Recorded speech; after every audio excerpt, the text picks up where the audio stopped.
Hey everyone, this is Dragon Rider. When I'm not talking about video games with my husband in our podcast, Past Play Gaming, or giving you a rundown of the Hearthstone meta in just a few minutes on YouTube, you can probably find me posting something on Twitter at DonnieDK. But right now, please join me in getting your accessible deep dive into the competitive side of Hearthstone while we listen to Concede. Greetings. Hello. Greetings. My greetings. Well met. I greet you. Greetings, traveler. Greetings, friend. The pleasure is mine.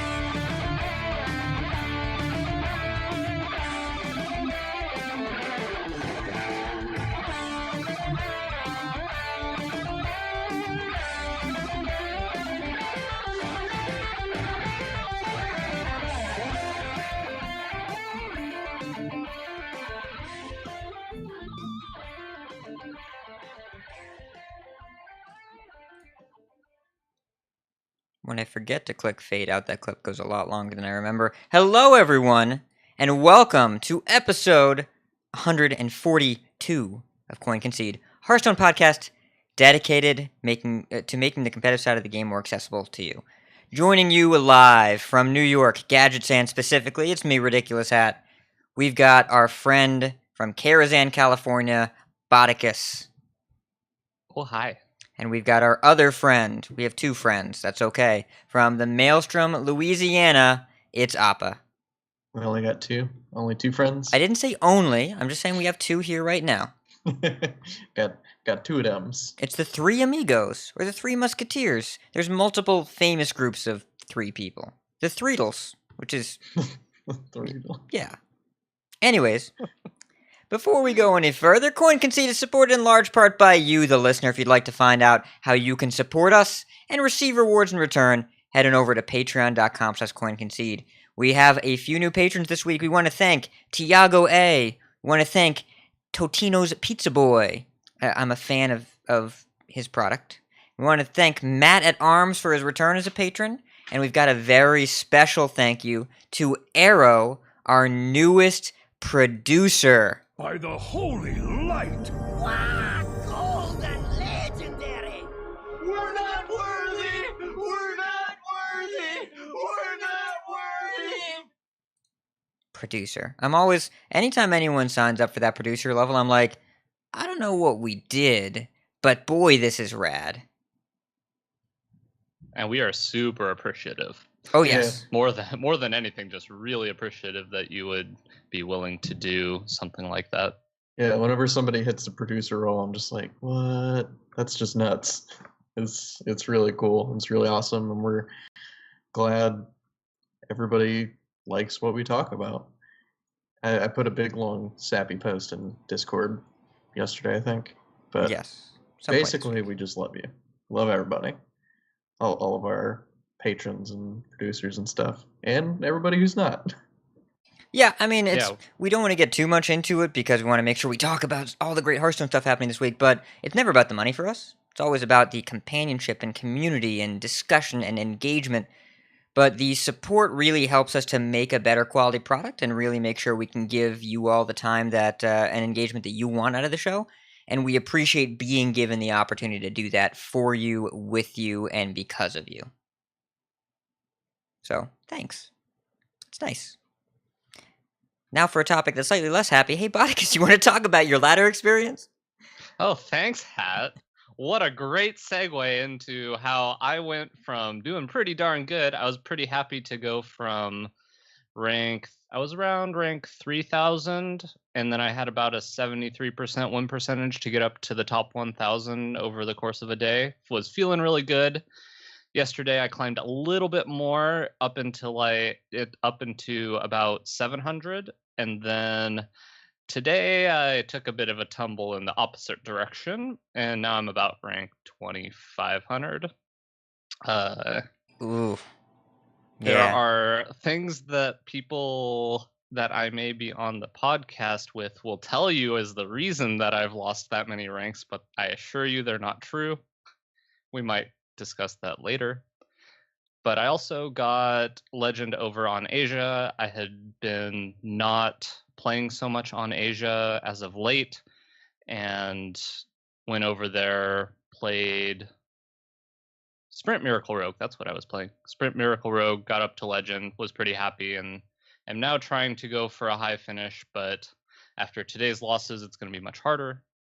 But we'll see how it goes over the next couple days. Yeah, I can relate to that. I've been playing Sprinticle basically nonstop. The list I landed on was I took out the shivs, which were hotly contested on the Twitter, and replaced them with so far one Shadow Step, one questing has been what's best for me. The Shadow Step I think belongs in there, but I'm not 100%. The questing adventure has been exceptional for me, but sometimes just having the Shadow Step in your deck means that it's a 3-mana fireball with Leroy, and that's often really worth it. Or occasionally with Vile Spine, it's a 3-mana assassinate, which is also pretty good. Either way, I had a game. It was earlier this week. I had an evening where I went from, it was about 500 legend to about 2,500 legend, because losing 7 in a row will do that. I would not recommend it. It only took me 5 losses. Yeah, well, it's I'm less efficient than you. I just had to lose more, which I would rather have gotten there sooner so I could stop playing, because hitting that level over 7 games in a row of just not getting there was pretty unpleasant. One of those games was against Kibler, and it was hard to stay tilted during that because he was playing Overload Shaman, and he's just a nice guy, but then he smashed my face in with some pretty nice Hagatha draws, and he made 4 Earth Elementals, and I could kill 3 of them, but the 4th one was pretty solid. So, props to Kibler. And then on stream, I rebounded a little bit and went from 2,500 to 1,200. You're thinking. You have a question. He made a few more than 4 Earth Elementals, I believe, in that game. Well, I had to sap one of them. 6 or so. I don't remember, man. I believe. It was a lot of Earth Elementals. I do remember that part. I don't remember the exact number of Earth Elementals. Honestly, 4 was enough. Anything beyond that was just a nail in the coffin. Yeah. He made quite a few Earth Elementals. It was fun, in retrospect. It's fun now. I'm happy about it now. Anyways, that's not important. On stream, I got back up to 1,200. Now I'm hovering back around low 1K. We'll talk about the ladder experience later. I don't think it's that bad, but I did play on stream. I played against 7 or 8 people, and I think all but one of them were rank 1 or 2. And so that was... we'll talk about that. But how about Appa? Give me some good news, Appa. Tell me some good news. Some good news. I'm sitting, I think, at 1,100 on EU right now. I peaked at 700 earlier today, but I didn't play all that many games today. So I'm trying to push on EU. I'm playing Sprint Miracle Rogue, surprise. And I still have 1 copy of the Shiv in there, because that's the slot. It's kind of the flex slot in the deck. And I really don't know what card I want. Sometimes it's Salna, sometimes it's Blank Fox, sometimes it's Questing. But right now it's just Shiv, just because it's flexible enough to be decent in most scenarios, but like never overperforms, It's just kind of a solid card in there. So I'm pushing on EU with that. Man, I'm trying to figure out what I want to push with on NA. I have no idea what I want to play on NA for the rest of the season. I'm thinking even Shaman, because so many people are playing Taunt Druid. That matchup's pretty good for even Shaman. So since we've all talked about our tech cards, I guess I can just talk about the one that I saw last night, which was Mossy Horror.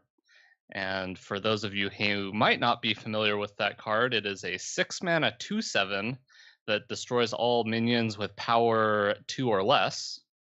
And I was watching Navi OOT stream with this last night and go from rank 2,500 up to top 200 around that area, and it was really, really good against a lot of the decks he was facing. I think it helps a lot of your matchups that you might have trouble with, and I think it's a worthy inclusion. I'm playing it over the Blink Fox /Shiv Blood Mage Thalnos that everybody seems to have. It doesn't kill anything in your deck except for Fireflies and Flame Elementals, which are pretty much only in the deck for combo enablers, and it's a really good target for Cold Blood. It's a good Cold Blood target. Really helps you push through the non-taunt druid decks, because obviously Token Druid plays Spreading Plague, which after you get a bunch of spiders, you just can kill them. And then I've been seeing a lot of Malagos Druid, which also plays Spreading Plague, and killing them through that is quite good. And it also helps push through Shudderwalk Shaman, Taunt Warrior. It just has a lot of variable uses in different matchups. So I like the idea. I'm testing it out. It hasn't been relevant in the games, which is my excuse for why I haven't been winning lately, but I still think it's worth at least testing out. Yeah, I have no horse in this Mossy Horror race, but I know Hat has some things to say about it that I'm excited to hear. So, I just want to draw attention to the last sentence. The card I added to the deck hasn't been relevant, which is why I'm losing. I think you're right on the money. No, it hasn't been the reason that I'm losing. If anything, it's been the reason why I've won a couple games that I normally wouldn't have won, such as against Odd Paladin when they played a Vine Cleaver and hit me with it and would have killed me if I didn't have the Mossy Horror backed up by a Shadow Step Mossy Horror again, and then I killed them. So, and my experience has been the Odd Paladin matchup. The interesting thing about that matchup is you can feel so far ahead going into turn 5, like you get the Fan of Knives, you prevent the level up from happening to develop a little bit, and they play Vine Cleaver on 7 and they either kill something or dome you. And next turn, they just hit you and hit hero power level up, and maybe even have a Lost in the Jungle to go with it, and all of a sudden you have a giant board of 3/3s, which your Mossy Horror doesn't do anything against. That's always been how I've lost that match, and how I've won that match has always been contained to the level up turn, don't get Fungal Mancered, and then kill them before turn 8. If you wait until turn 8 and they have both Vine Cleaver and level up, they beat you every single time. And Mossy Horror doesn't solve that because they go from empty board to 4 3/3s with taunt out of nowhere.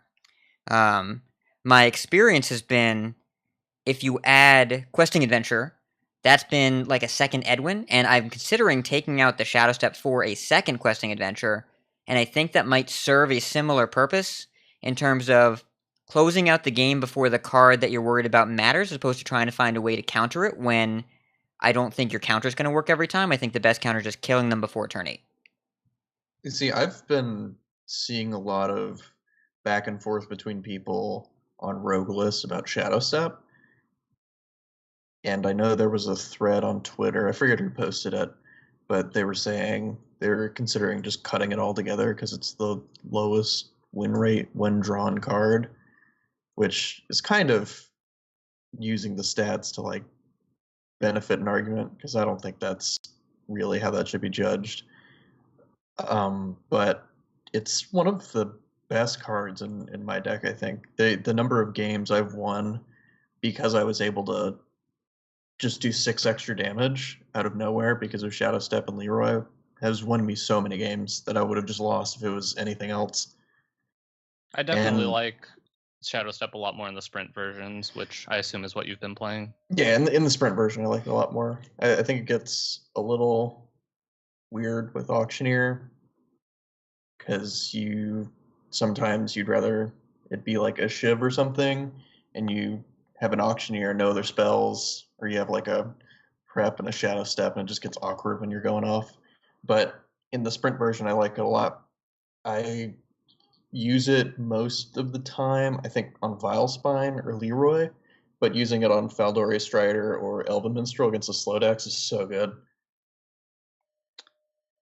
Yeah, so far my experience with Questing Adventure has only been when my opponents have played it, and I'm always extremely happy when they play it because I'm generally playing Miracle Rogue and I get to sap it or Vilespine it, and they generally use quite a few resources on it.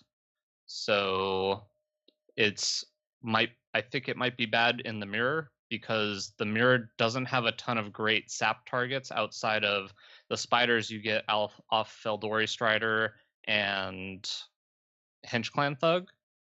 So it might just look bad against me because that card is not great in the mirror, I think. But it might be might help out your other matchups so much that it's worth the inclusion, I think I would try it. But right now I'm trying the Mossy Horror, and the way I've conceptualized it in my head, it's pretty good. And when I've seen Navi play it, it's also been very good. So that's where I'm at on it for now. Yeah, as far as Questing Adventure goes, I haven't actually played with the card, I think, since Conceal got rotated. So it's been a minute.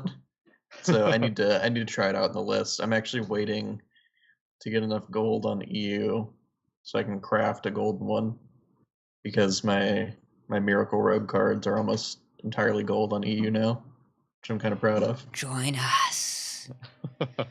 Yeah, it's Look, the thug life chose me. and that's, I think that Questing Adventure, in order to play it correctly, you use it as an additional threat, not the additional threat. When I've played it, it's been almost always Hench Clan Thug number 3, not Edwin number 2. But then, if they let it live, then it turns into an Edwin. Right?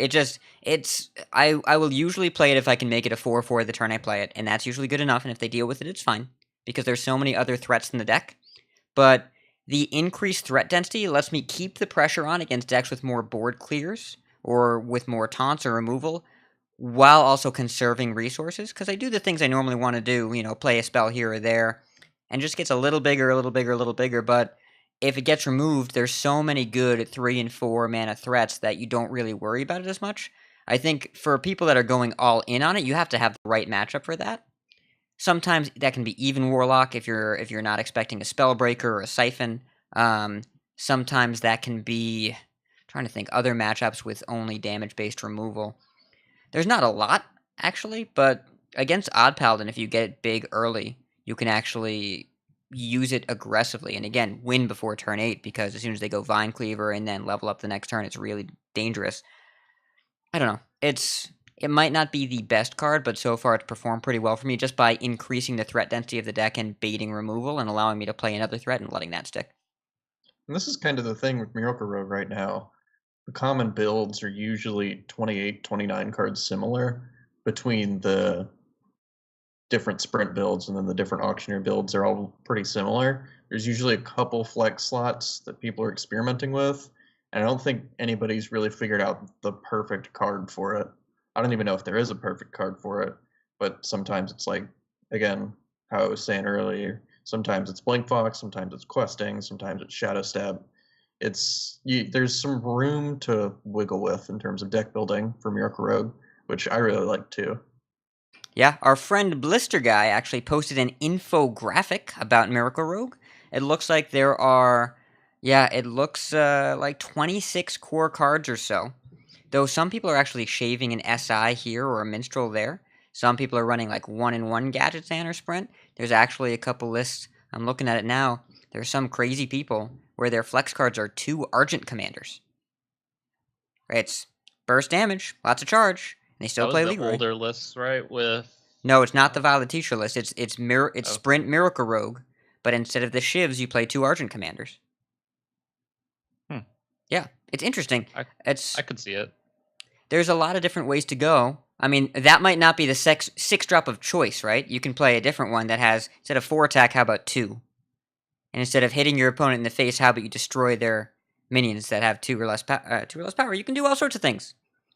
But I agree that I think there's a lot of flexibility here to match both playstyle and the meta you're seeing, the pocket meta, the decks that you're running into. And this meta is still not stable. There's a ton going on, and every single week it really shakes itself up. Look at the amount of Odd Paladin we're seeing now that we weren't a week ago. It's kind of crazy. Yes, speaking to that too, I think this meta is fantastic. I know it's kind of difficult to get an edge on ladder because there's so much diversity and it's hard to pin down things. Usually a better ladder experience is whenever there's like the best deck and it's really, really good, like Q block, and then you can kind of target that. If you can expect to face that more, then you can improve your win rate by making your deck better against this specific thing. But there's so much variety on ladder that you can't really tech your deck and expect to, like, you can't tech your deck for specific matchups and then expect to hit them all the time because there's so much diversity, which I think is awesome. I think it makes for a cool tournament environment, and I enjoy playing against different stuff on the ladder, like every other game. So I'm really enjoying this meta a lot.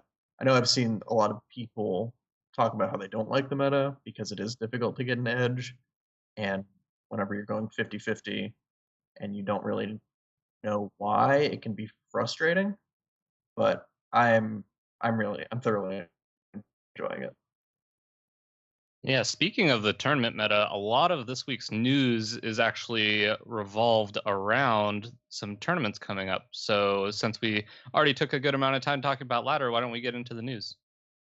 Botticus, you were like the segue machine. What was that? I was trying to do it without you saying anything. I just assumed you would just go, you would hear where I was going, and you'd just go right into the bumper. I'm going to edit this out. This is all going away. I just want to say... this is for the patrons. They enjoy this stuff, right? I hope so, because they get it. Rambling makes for good segues. I'm just saying props on that segue. That was smooth like peanut butter. Not chunky. Once you get chunky peanut butter. No. It doesn't smooth. It's not important right now. We'll talk about it later. I'm playing the bumper.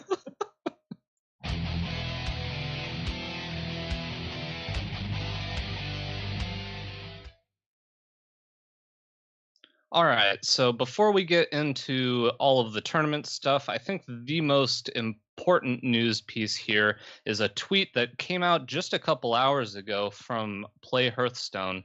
The tweet reads, "We've been keeping an eye on feedback regarding Legend Matchmaking, and we will be sharing some information about that and plans going forward very soon."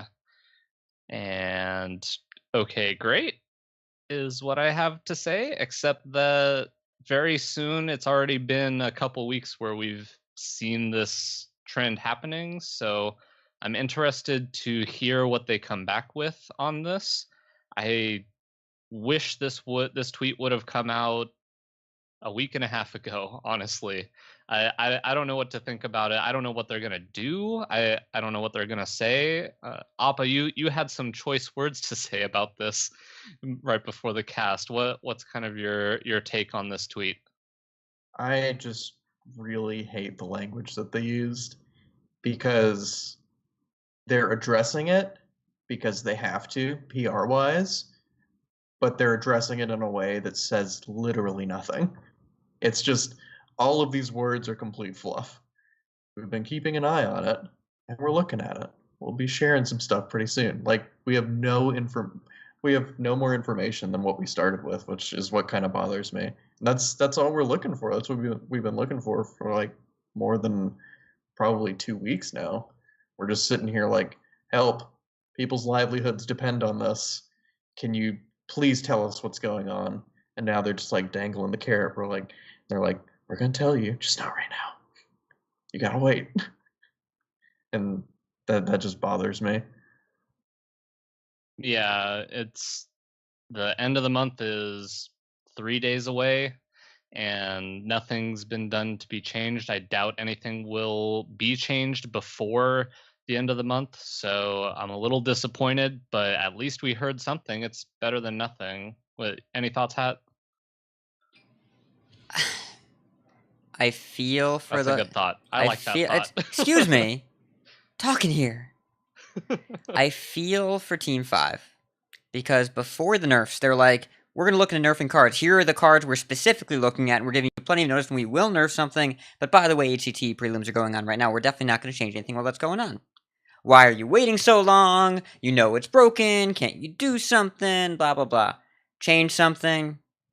Now, they're playing close to the vest. Why haven't you said anything? What's going on? When are you going to fix this? They try and make extra changes. Why'd you break tests? What's going on? Where's my dust? They try and not make enough changes. Why are you waiting till the end of the month? What do I do? My ladder experience? I don't know what they're supposed to do.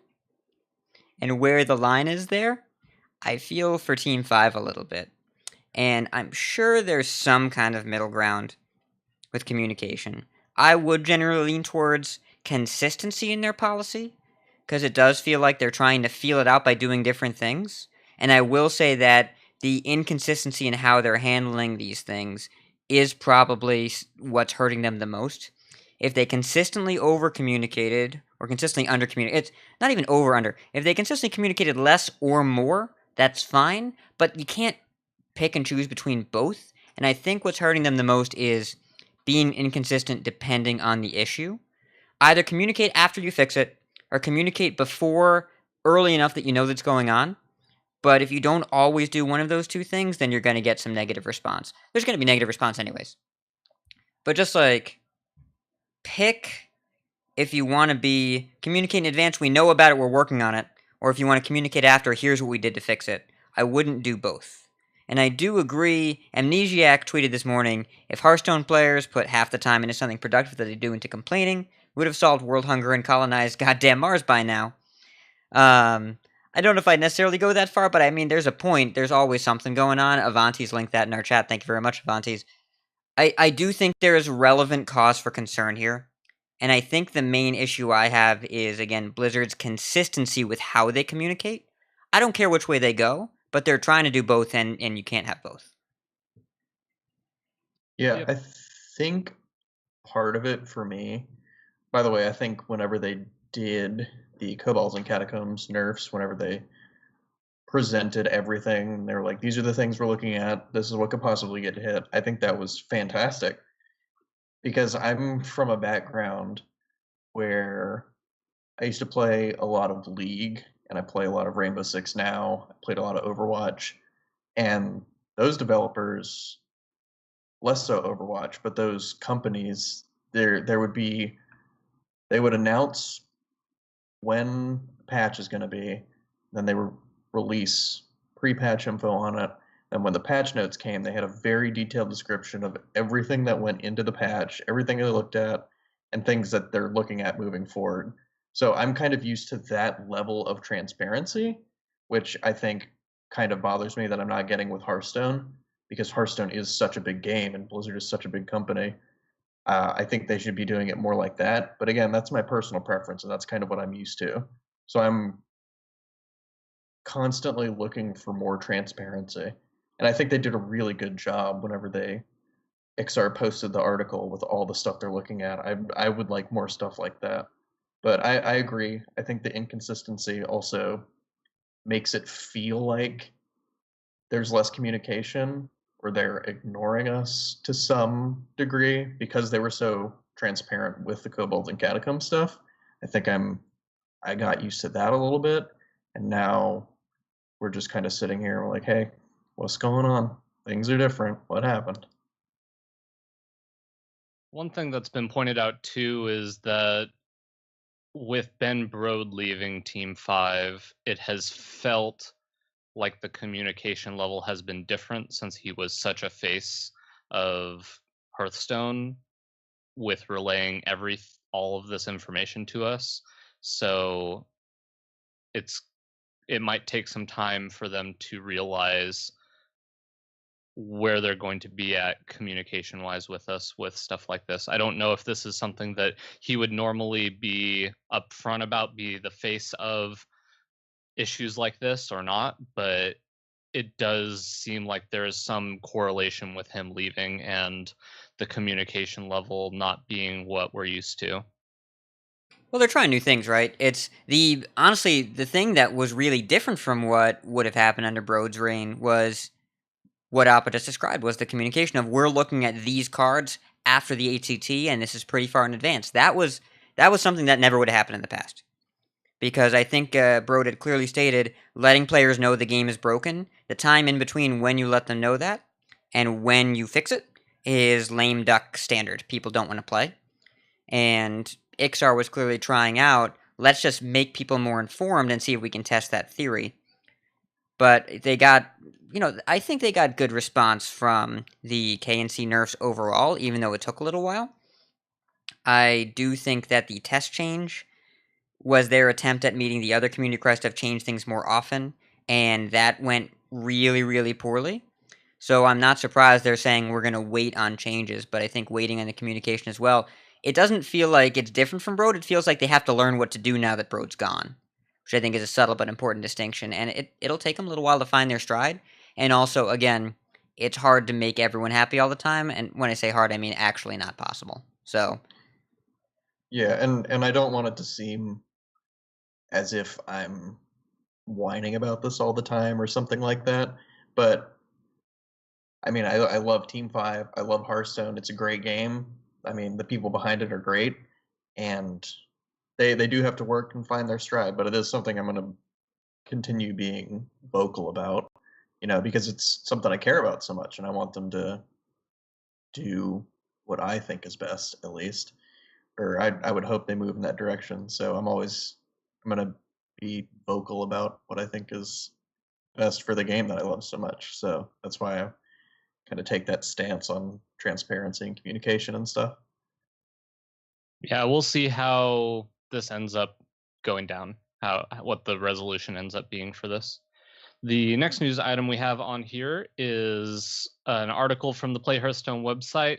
Here's what's being brought to the first HCT Championship of 2018. And there's a lot of information in here, and Hat's going to go over a lot of it later because it relates to tournaments. So look forward to that. We have a link in the show notes if you want to check out Hearthstone's version of it. And then the next article we have here is called Developer Insights, the Witchwood Mission Design. This was a cool little article that went into each of the heroes you could choose for the Witchwood missions and how they started with each of them. For instance, the Houndmaster started with, they wanted to really showcase the rush mechanic. So they made his hero power, obviously, with the beast getting rushed, so they could really show off that mechanic and how powerful it can be. And then they did a little something different with Tess. It started very flavorfully because she was a bounty hunter, so her hero power really reflected that of a bounty hunter taking your opponent's spells and using them against them. And then Toki started with basically one of the designers. They were thinking about a mechanic that involved starting your turn over, and they played Mad Bomber once and reset it, and they knew instantly that that's what Toki was going to do.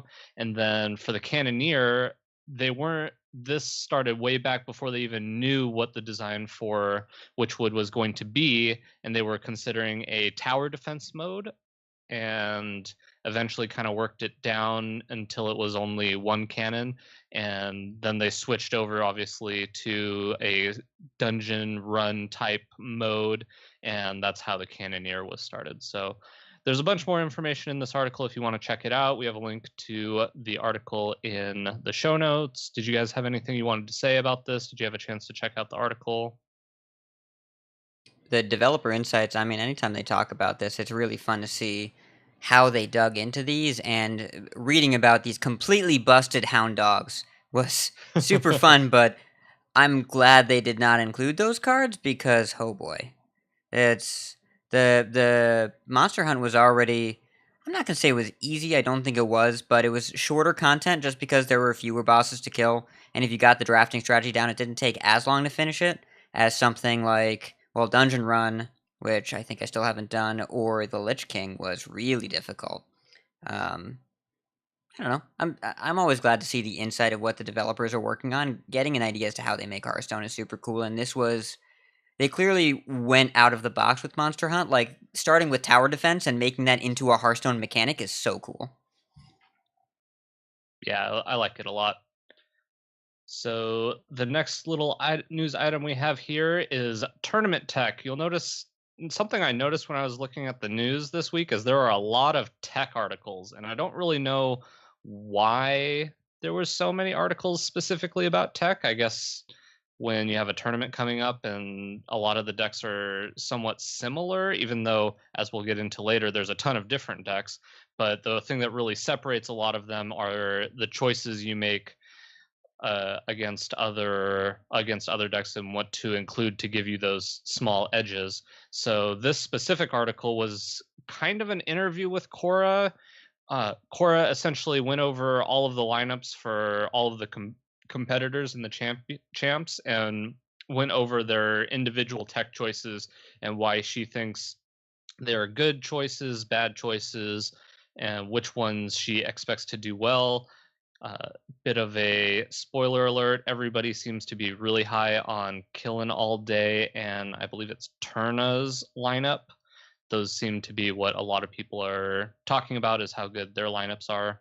And a lot of that involves tech choices and deck selection choices, but the article's in the show notes if you want to check it out. It's like I said, it's kind of an interview with Cora, who's been on a good part of the show lately, so always cool to see something like that.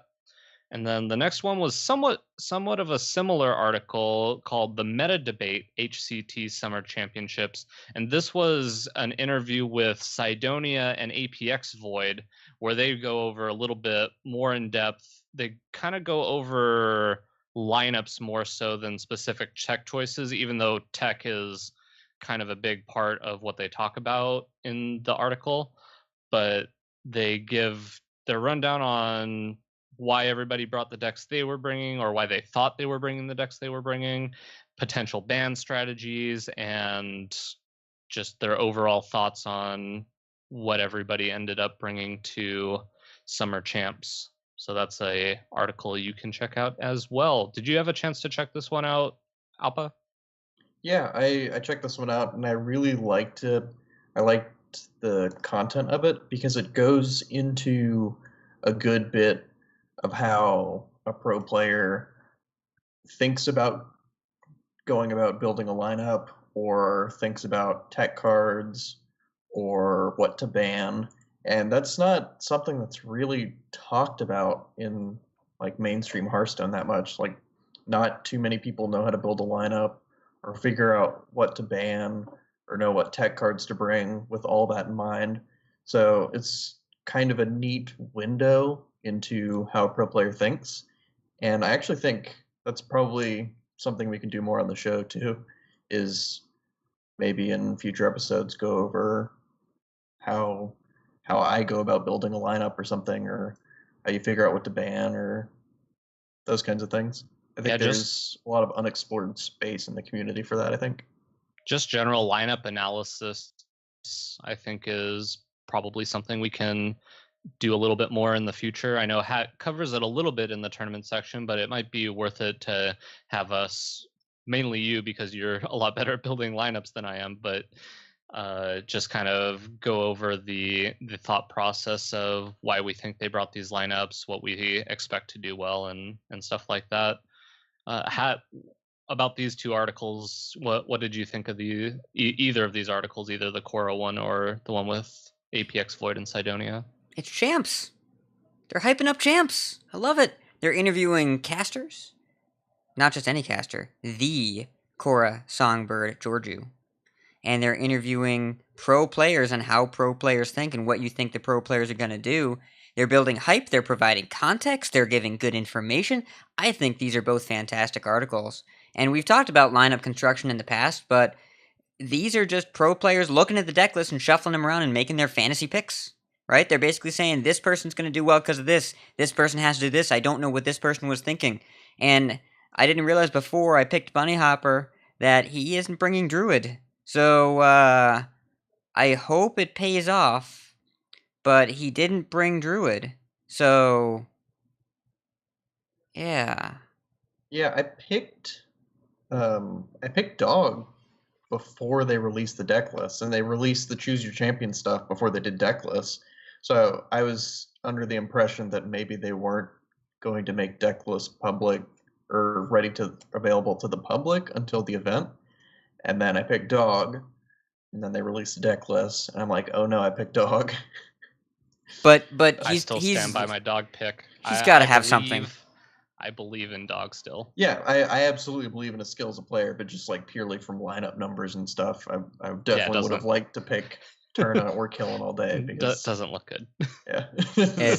Well, and Dog's lineup is 100% banning Miracle Rogue, right? Like every single time. So if you haven't seen hashtag YOKAD, YOKAD, it stands for Year of Killin' All Day, because of the pro players' scene's wide support of Killin' All Day as a grinder who made it his goal years ago to say, I'm gonna get in the HCT, I'm gonna make it, and he finally qualified. And there's a lot of support for him. And then he also picked a really smart lineup because everyone tried to get real fancy, and then Turna and Killin' All Day both said, listen, ban Defile, beat decks that don't have Defile.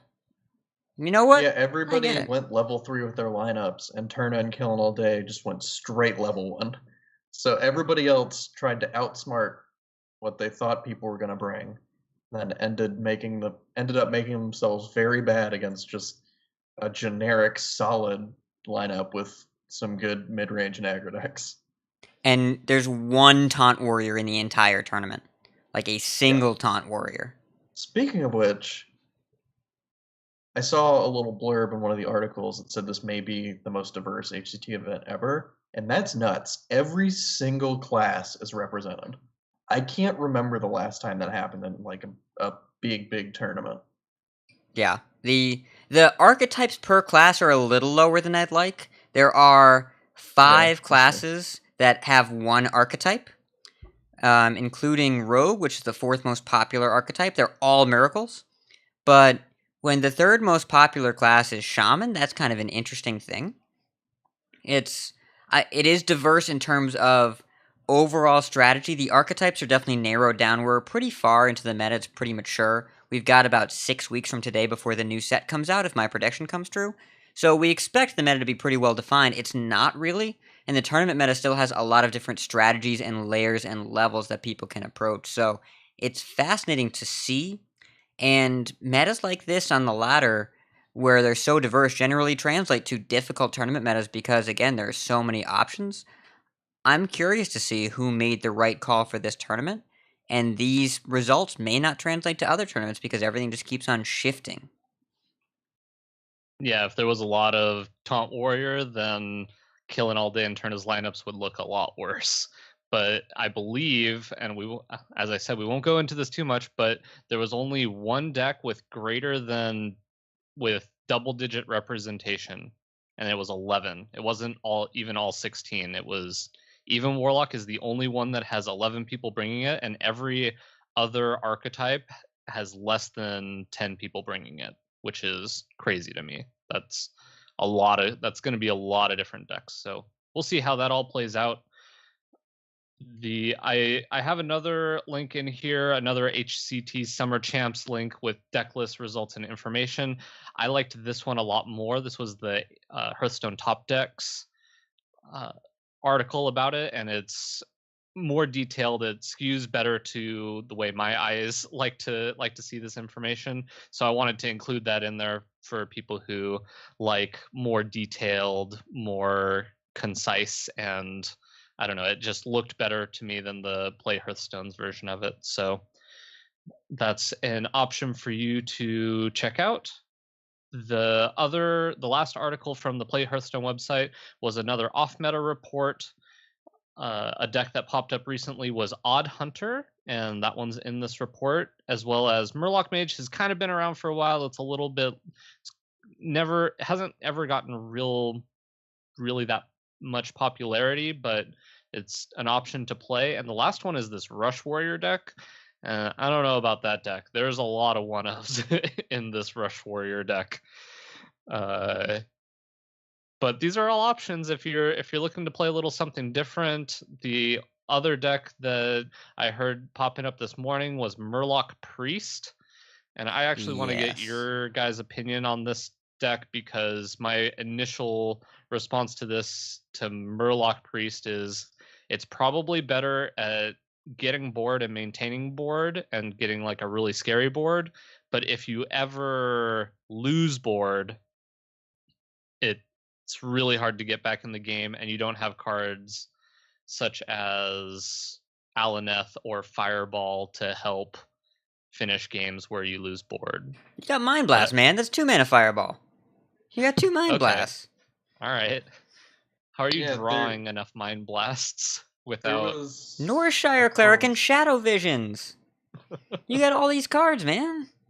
Yeah, there was a Korean player who hit rank 5, I believe, on NA earlier today or yesterday, which kind of generated a little bit of buzz about the deck.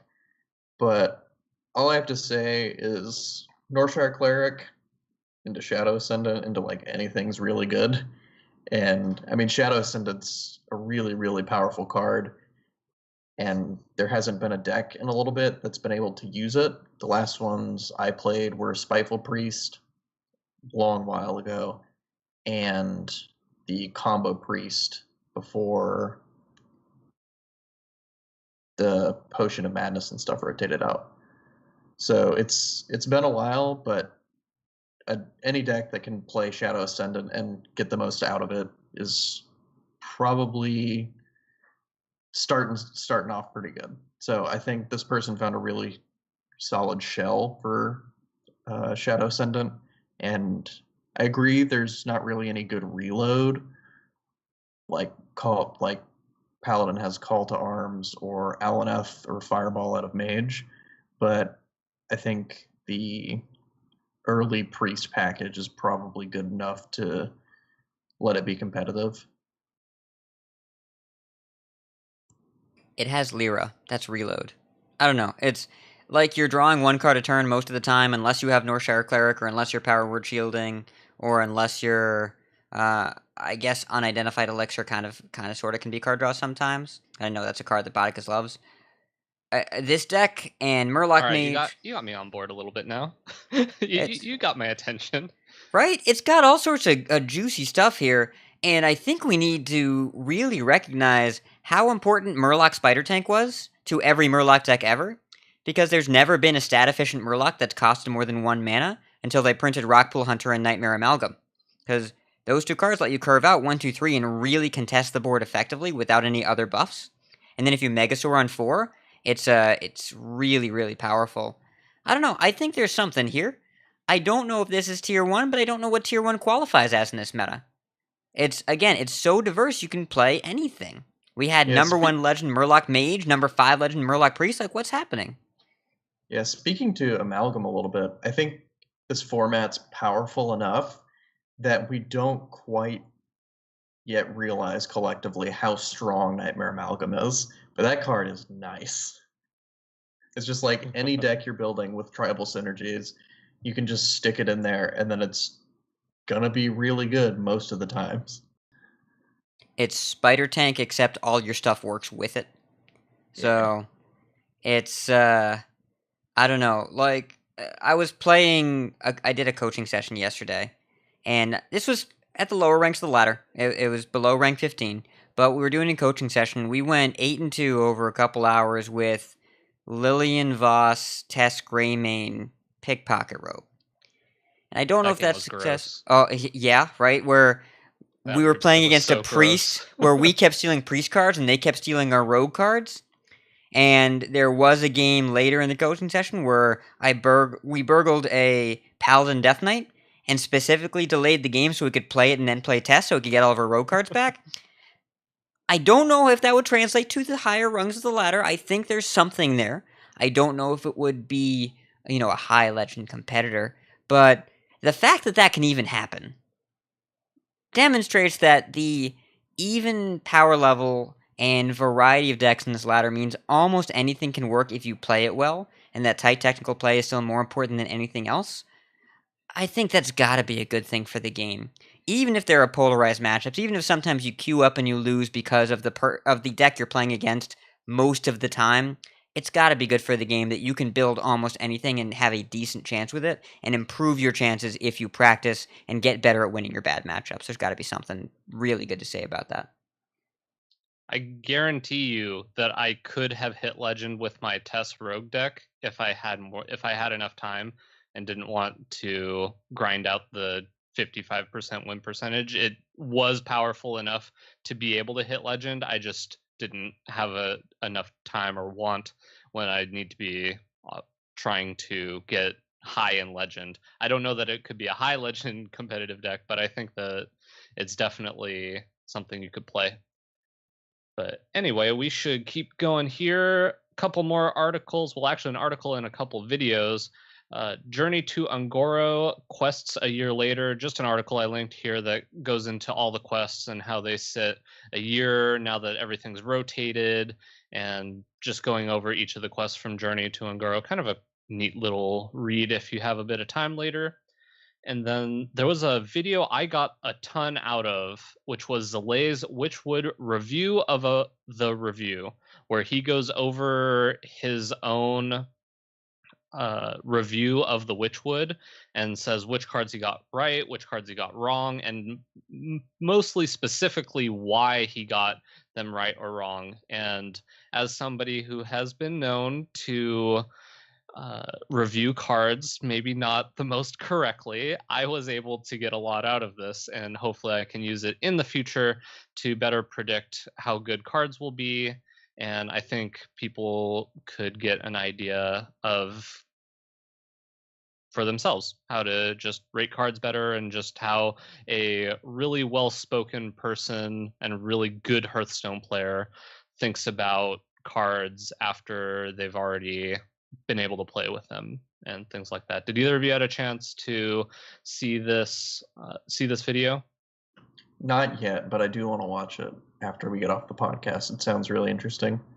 Zalae has been killing it lately, and he had an appearance. I'm sure anyone in the Hearthstone podcasting world is familiar with the Angry Chicken, and Zalae had a really awesome appearance on that show a couple weeks ago, and was able to provide a measured response to the game. I've always been a fan of him because he's very confident in himself, but also very well aware of how Hearthstone is a game of exacting precision, and a small mistake can have a big result.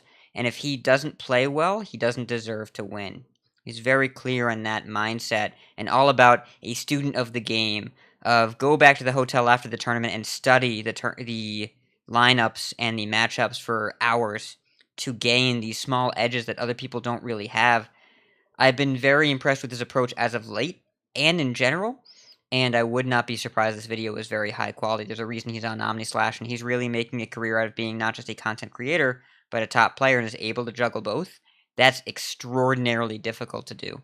So I'm definitely looking forward to this. And everyone gets reviews wrong. Remember that Shockey said Dr. Boom was no Trogs or the Earthinator, so you're in good company.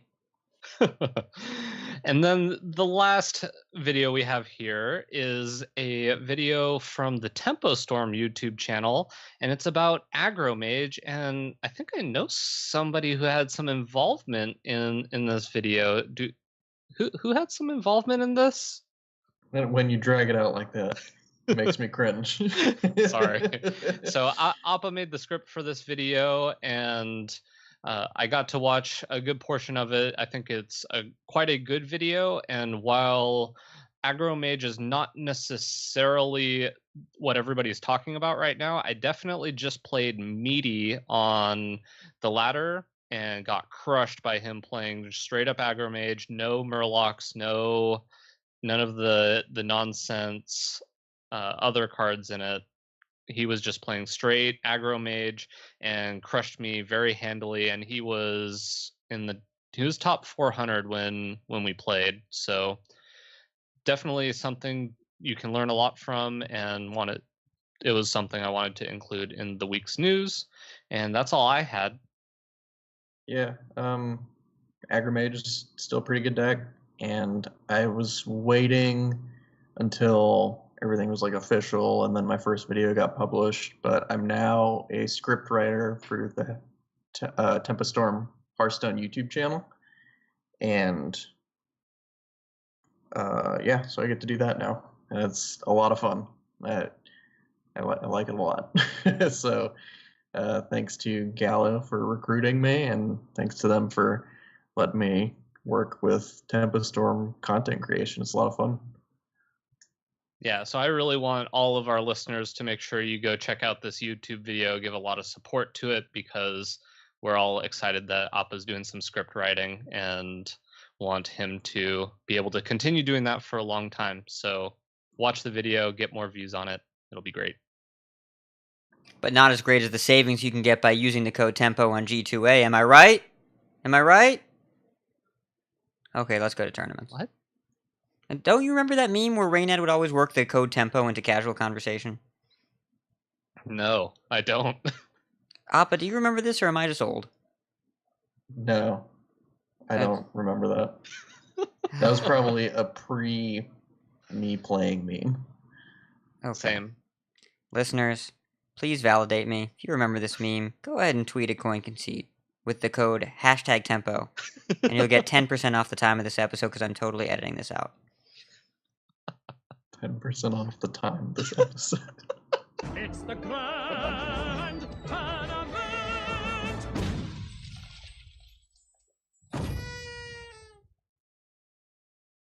All right, so weird week. The tournaments that happened this week were definitely a little bit different in terms of visibility and in terms of notoriety, because this is the build-up week to the tournaments, to the Summer Championship, because that's what's coming this week, the Summer Champs. So we didn't have any major or premier HCT events, nothing that earned HCT points, but we did have important tournaments. There was the HCT Tokyo qualifier. Deck lists aren't public for that. People are qualifying for HCT Tokyo. I believe Dog made it, though. I remember him tweeting about it and Hafu saying, I'm also going to Tokyo. But there were 7 national tournaments. So if you remember from last week, European nationals, UK, Spain, Russia, Germany, France, Italy, and Poland all had local national tournaments. You had to qualify by being top 20 HCT points in your country. And you win. It was a fight for cash prizes. No HCT points were awarded. But still, definitely difficult tournaments, high-quality players, and cash on the line. So, in the UK, we had Sir Salty over Boar Control. In Spain, Big Eldrazi took it over Hikigayatai. I'm sure I pronounced that wrong. In Russia, Riki Tiki Tavi took it over Renmen. In Germany, Psycho took the championship over Holy Sky. In France, Draws over Swids. And by the way, that top 4 and top 8 was stacked. Check it out. In Italy, Bep92 over Vito. And in Poland, Dawido over...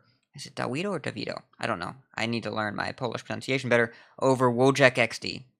And these were definitely tough tournaments. They unfortunately didn't publish the deck list anywhere.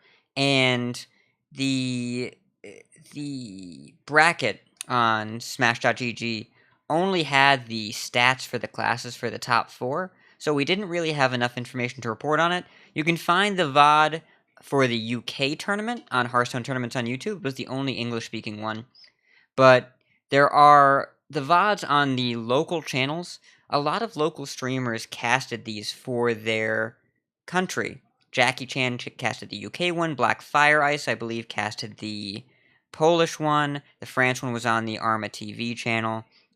There was a lot of local engagement and local casting from the people in the community, and I think that's really great to empower the local communities to represent their own players. They're more aware, they're more engaged with the people that are playing in these tournaments. It's kind of a local feel, but at a very high level. So check out the VODs if you can, and if you speak the other languages or you just want to watch and have a good time, check them out. There's a lot of links in last week's show notes as to where the tournaments were hosted, and the VOD should still be up. But as far as tournament meta goes, we have the deck lists, as discussed, for next week's HCT Summer Championships, which is a really big deal. And we have stats. Warlock, the most popular. The only deck that everybody brought was even Warlock. Not everybody, 11 people. The only deck that more than 10 people brought. There were 3 Cube Warlocks as well. Cube Warlock has definitely been declining because of how difficult the deck is to play at a super high level, and it's pretty vulnerable to some strategies. In particular, the rise of Miracle Rogue has been very bad for the deck, and Taunt Druid is not a great matchup either. It's very skill-intensive, very difficult to play, and the better you are, the better it does, but it's also extremely punishing if you don't play it precisely. So, not as many Cube blocks, a lot of even Warlocks. Druid, second most popular class. There were 9 taunts, 3 token, a Soul Spiteful Druid. Still good enough, but not as many people decided to bring it. And then number 3 was Shaman, which is really surprising. There were 8 Shutterwalks and 3 even Shamans. Some of the Shutterwalks were a little weird. In Bunny Hopper in particular, he did not bring Keleseth. There were 9 Rogues. They're all Miracle Rogues. There were 5 Mages. They're all Big Spell Mages. 4 Priests, 3 Mind Blasts, and then 1 Combo Dragon Priest. 4 Katharina Hunters, 3 Odd Paladins, and 1 Warrior. Like we're talking about, we have quite a few archetypes or classes that only have 1 archetype. And that's interesting that they've narrowed down what is being played in the classes, but maybe not the classes themselves. Either way, we have some standout decks as well. Odd Paladin Turna in particular brought Void Ripper over Stonehill Defender in Odd Paladin. And Void Ripper is great in this deck. It's a buff with Raid Leader, which hasn't been said in a very, very long time. It's a counter to Spreading Plague, which is very important, because 1/5s are very good against a deck that makes all 1/1s. And you get to use it to kill Doomsayers, you get to use it to kill Manatide totems and all sorts of other totems. You get to use it to deny card draw off Acolyte of Pain. There's a lot of benefits to playing Void Ripper, and it's been very good. Nikolai Hoy has actually been playing this on ladder. He's currently top 10. Chiansu was the one that came up with the tech, and he's also in the top 20 right now, I think, on Asia ladder. So definitely bring Void Rippers if you're playing Odd Paladin, and take those Stonehills out of your deck. I know you get Tarim sometimes, it's not worth it. Dog was playing Combo Priest. He's the only Combo Priest player. He's got Nightscale Matriarch in that deck. It's like Zalae's deck, but it doesn't have the Primordial Drakes as one of them. It doesn't have the Acera. It does have the Twilight Acolytes. It does have the one Cabal Shadow Priest. It's got the Dustbreakers. Definitely more dragony, but it does have the combo cards, or rather one Inner Fire, one Crazed Alchemist to make sure they play around the Skulking Geist, and a couple of Divine Spirits. So it's interesting to see that he brought that. Raze has been known for his Taunt Warrior innovation. He's got a weirdo list. It's got 2 Shield Bearers, the 1 mana 0/4, Taunt. Got 2 of those. It's got Azalina Soul Thief. It is much lower curve. It is definitely all about the hyper combo, and definitely all about getting those rag shots online as quickly as possible. Shouty was the only player that brought Spiteful Druid. Has a Void Ripper, has a Leroy, nothing else special except the fact that Spiteful Druid still exists. So, we've got, and then Miracle Rogue. Mostly Gadget Sands. Couple of Sprints. Some lists are 1-1. So we've got 2 different builds of Miracle Rogues, and some people that are splitting the difference. You gentlemen had a chance to look at any of these lineups yet, outside of the tech articles that we talked about? I've looked at them a little bit, but I haven't looked at them too in depth. I'm gonna do that after the podcast because I want to be a little more informed on what's going on tomorrow, because it starts tomorrow morning, right? I think 8 p.m. Pacific tomorrow morning. I believe in the morning tomorrow, but I will double check. Yeah, but anyways, I want to be a little more informed about what everybody's playing and what's in the decks and stuff, so I'll be looking at that when the podcast is over. I'll be doing that and watching Zalae's video. I have not had a real chance to dive into the decks a lot, but I'll be watching from home this weekend and see how everything plays out. It should be a fun weekend. Yep, and I can confirm it starts tomorrow morning, 11:30 a.m. is when group play starts. We've got, man, this is a good Twitch week. We've got Summer Games Done Quick, which if you haven't watched it, you should probably watch it, and we've got the Championship, so I might have to multi-Twitch all weekend and maybe just call out of work for 4 days. And then I'll have a lot more free time because I'll get fired. That'd be great. Anyways, in terms of games to watch this week, there was definitely less video to comb through and to pull on, but in the UK Nationals, Duncan versus Deaddraw, which was in the Swiss matchup at UK Nationals, Shutterwalk versus Even Warlock. Now, generally the way this matchup goes, Even Warlock is a mid-range deck that gets started pretty fast. It starts getting aggressive on turn 4. And Shutterwalk tries to hold things down. Either Even Warlock is fast enough to kill him, or it's not. They get hexed, and then Shutterwalks. But here, this matchup it had a little bit more texture to it. It's the usual push and pull between big and controlly, but Duncan was very, very good at keeping up the aggro pressure. He maintained a steady stream of threats. Volcano wasn't really enough to slow down the game. Hex wasn't really enough to slow down the game. And he developed to the point where he had 4 minions, including a Lich King. Stop me if you know where this is going. Against Shutterwalk Shaman. And Shutterwalk was on 11. Deaddraw takes that mind control tech and says, "You belong to me now," and yoinks that Lich King right over to the other side. Follows up with a Healing Rain. All of a sudden, he goes from 11 to 22. All of a sudden, he has a Lich King and a 3-3, and things start to flip a little bit. Pressure's still on. Life totals go up and down on both sides, but eventually that Shutterwalk is top decked. But it took a little while. It was a 15, 16-minute game. It was fun to watch. interesting to see the back and forth play. The conclusion, I don't know if it was foregone. It definitely went the way the matchup generally does, but it was fun to see it underway.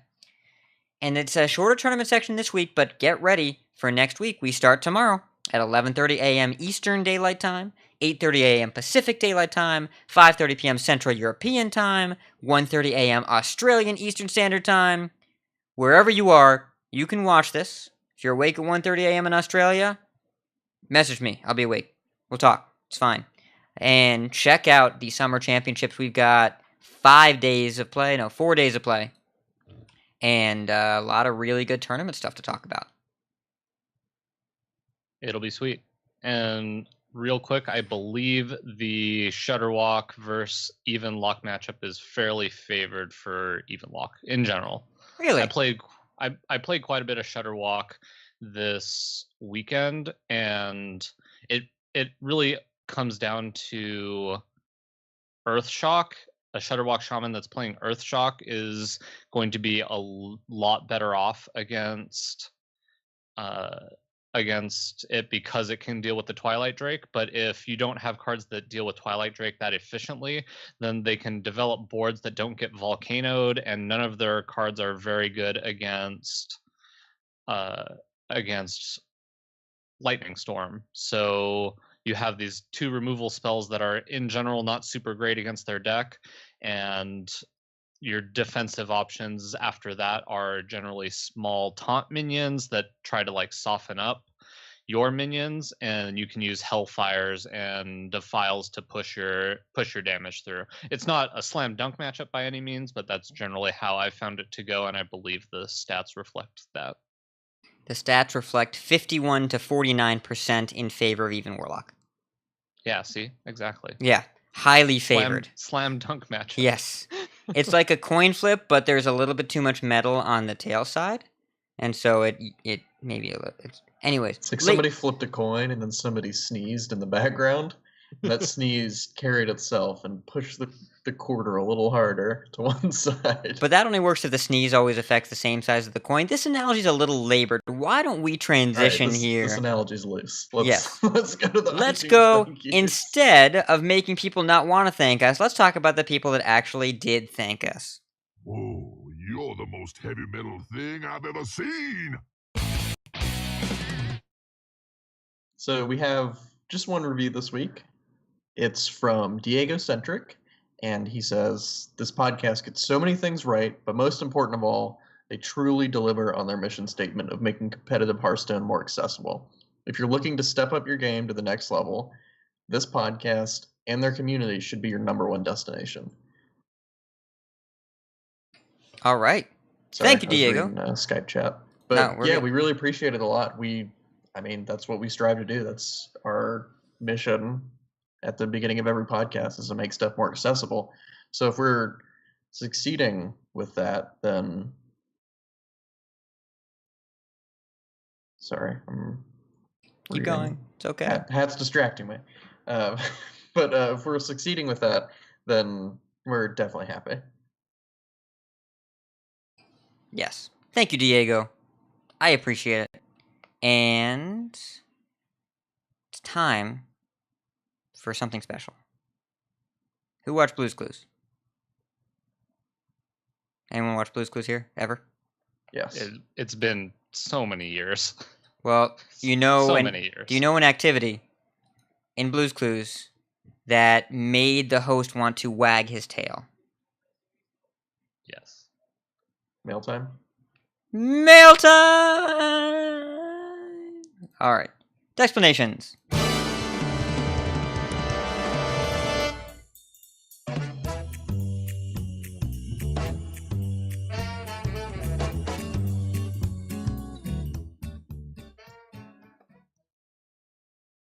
So this week in Explanations, as Hat just alluded to, we're going to do a listener lightning round.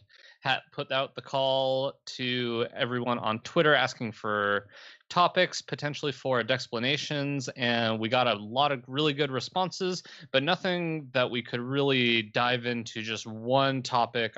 we probably could dive into some of these for the full duration of the Dexplanations, but we figured instead, let's just cover as many of them as we can and see where it takes us. Just have a couple minutes on each of these topics, make sure as many questions get read as possible, and we can hop right into it.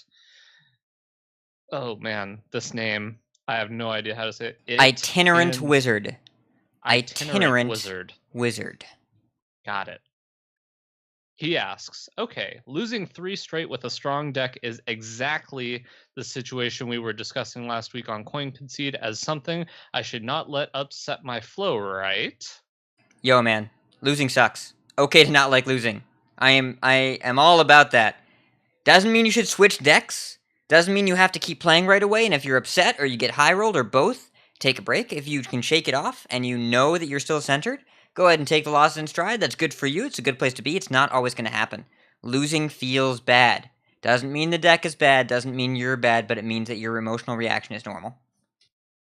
Yeah, I've struggled with this a ton. You might not be able to really notice it from how I play in tournaments or how I talk about the game, because I'm usually fairly positive or I have like a straight face and I'm not letting things get to me. But I can get really tilted whenever a bad loss streak comes around and starts piling up. There was a time in Hearthstone right after Mean Streets came out when Small Time Buccaneer Pirate Warrior was the best deck, and I played it up to rank 1 5 stars and lost all the way down to rank 7 2 stars. This was before ranked floors, and I tilted that hard for that. I was just sitting in front of the computer jamming play again over and over and over again, and I ended up at rank 7 2 stars, and I just realized, man, I need to get better at managing this. And I'm much better at managing it now than I used to be, but there's still stuff I can work on. And the point of telling you, it's like saying this or telling the story is, tilt can happen to literally anybody. It's almost impossible not to let stuff get to you. It's just a natural human reaction. But the trick is learning how to manage it and turn things into a positive learning experience, and learning when to step back and take a break and take a couple minutes before you play the next game. So I am currently in the middle of a bit of a losing streak, and it sucks. And the advice I would give is that if you want to switch decks, because I know a lot of advice given out is to not switch and just keep playing and understand that variance is going to happen. You're going to lose some games in a row. My advice is to be, if you are going to switch, make sure there's a purpose to your switching. You should always have reasons for doing what you're doing, in the sense that if you are trying to go for, say, high legend, which is kind of what I'm trying to do, then I'm switching because I feel like the meta has shifted on me and I'm comfortable enough with another deck that I don't feel like my win rate's going to go down enough. But if you're playing a deck for the express purpose of learning it and you lose 3 in a row, you should probably keep playing that deck, because you're trying to learn from it and it's going to take a while before you actually start getting wins with it. So it just really think about, if you're thinking about switching, think about why you're thinking of switching, and don't switch just because you lost to some unfavorables, or even if you lost a favorable just to some bad luck. You're going to have lose streaks, you're going to have win streaks, and you're going to have a lot of 50-50s. It's all going to come, and you just have to be playing with a purpose, I think. All right. The next question is from Kurova. I'd love to hear something about Even Shaman. If anybody else has played this deck, who's played this the most? I'm gonna guess Appa because it's a Shaman deck, but I could be wrong. Yeah, I feel like you asked that and you were like, why am I even asking this? Yeah, I've played Even Shaman a lot. It's a lot of fun to play, and I think the reason it exists in the format right now, it exists because it's a solid deck with a reasonable curve and stuff, but I think the reason that it's seeing so much play in the current meta is that it's really fantastic against Taunt Druid. It puts just the right amount of pressure on them with medium-sized minions. It has just the right amount of disruption. with Hex because it gets something big out of the way, works as a silence effect, and gums up their Witching Hour pool, with the frog being a beast from Hex. And it's really good against decks that don't have a lot of efficient AoE. It's pretty bad against decks like Even Shaman because Defile and Hellfire are so good against it. But if you can dodge that, it's really good against slower mid-range decks or other aggressive decks, because Merc Sparker Eel basically wins the early board on its own a lot of the time. And then again, it applies just the right amount of pressure and has really efficient threats at most points in the curve with just the right amount of disruption. It has okay matchups versus Token Druid and Odd Paladin. Those matchups can get out of hand a little bit just because they go so wide, and maybe if your hand is a little clunky, you'll fall too far behind. And it does pretty well versus Rogue. So it checks a lot of the boxes that you need to be successful in this meta. So that's kind of why it's seeing play right now. And the trick with the deck really is just leveraging your board position and extracting all of the worth out of each minion that you can get, basically turning each spot on your board into something meaningful. And that comes a lot with positioning, with Flametongue Totem and Direwolf Alpha. That's really, really important with the deck. I would argue that it's as important or more important than certain zoo decks in the past. It's more important for positioning because you lean so heavily on Flametongue and Direwolf in so many matchups. All I was going to say, since I have not played with the deck a ton, and most of my experience has been playing against the deck, and as Appa was saying, it feels largely like the game revolves around board control. Sometimes their mid-game minions are a little clunky if they don't have control. So if you can seize the board somewhat early or utilize some of the bigger AoEs to manage the board, I think you stand a fairly good shot at being able to beat the deck. But if they have an early board presence and you're not able to deal with it, it's really good at leveraging that to snowball the game out of control, because then their mid-game minions start messing with what you're trying to do to catch up, and it can be really hard to win from there. I'm adjusting my answer. It was longer than it is now. Answer is now listen to Appa. Appa smart. And and the one thing I will say, if you are seeing a lot of Warlocks, play something else. That's it. You don't want to play this deck against Defile Hellfire Mountain Giant. You just don't want to do it. But if you're not seeing Defile Hellfire, it's good to play. Do you have a preferred version of the deck, Appa? Do you like the one that's gone a little more elemental focus that I've seen lately, or do you like the traditional Corpse Taker version? So both versions actually play Corpse Taker, I think. I haven't seen a version without it, just because it's like the upsides on it are so high against the decks you're good against. I have tinkered around a little bit. Most of the divide I see is whether or not to run Calamos at the top end, as if in some scenarios it can be kind of clunky because you don't have enough elementals in your hand to be able to play on curve and also trigger Calamos. But I've tried a little bit with the more elemental synergy deck, and I like it a little more in a pocket meta where I'm seeing more minion-based strategies, because you get to play cards like Fire Plume Phoenix and Calamos, which is really good at sweeping up the board or healing, and Fire Plume Phoenix is really good at just stealing a board out of nowhere. And enter the battlefields or come into play stuff that deals damage to opposing minions is really, really nice at seizing the board. So I like that version if you're seeing more minion-based decks. I like going all in on the Corpse Takers and stuff if you're seeing more control decks, because then you're playing a version with more resilient threats at each point in the curve and relying less on fighting for the board control.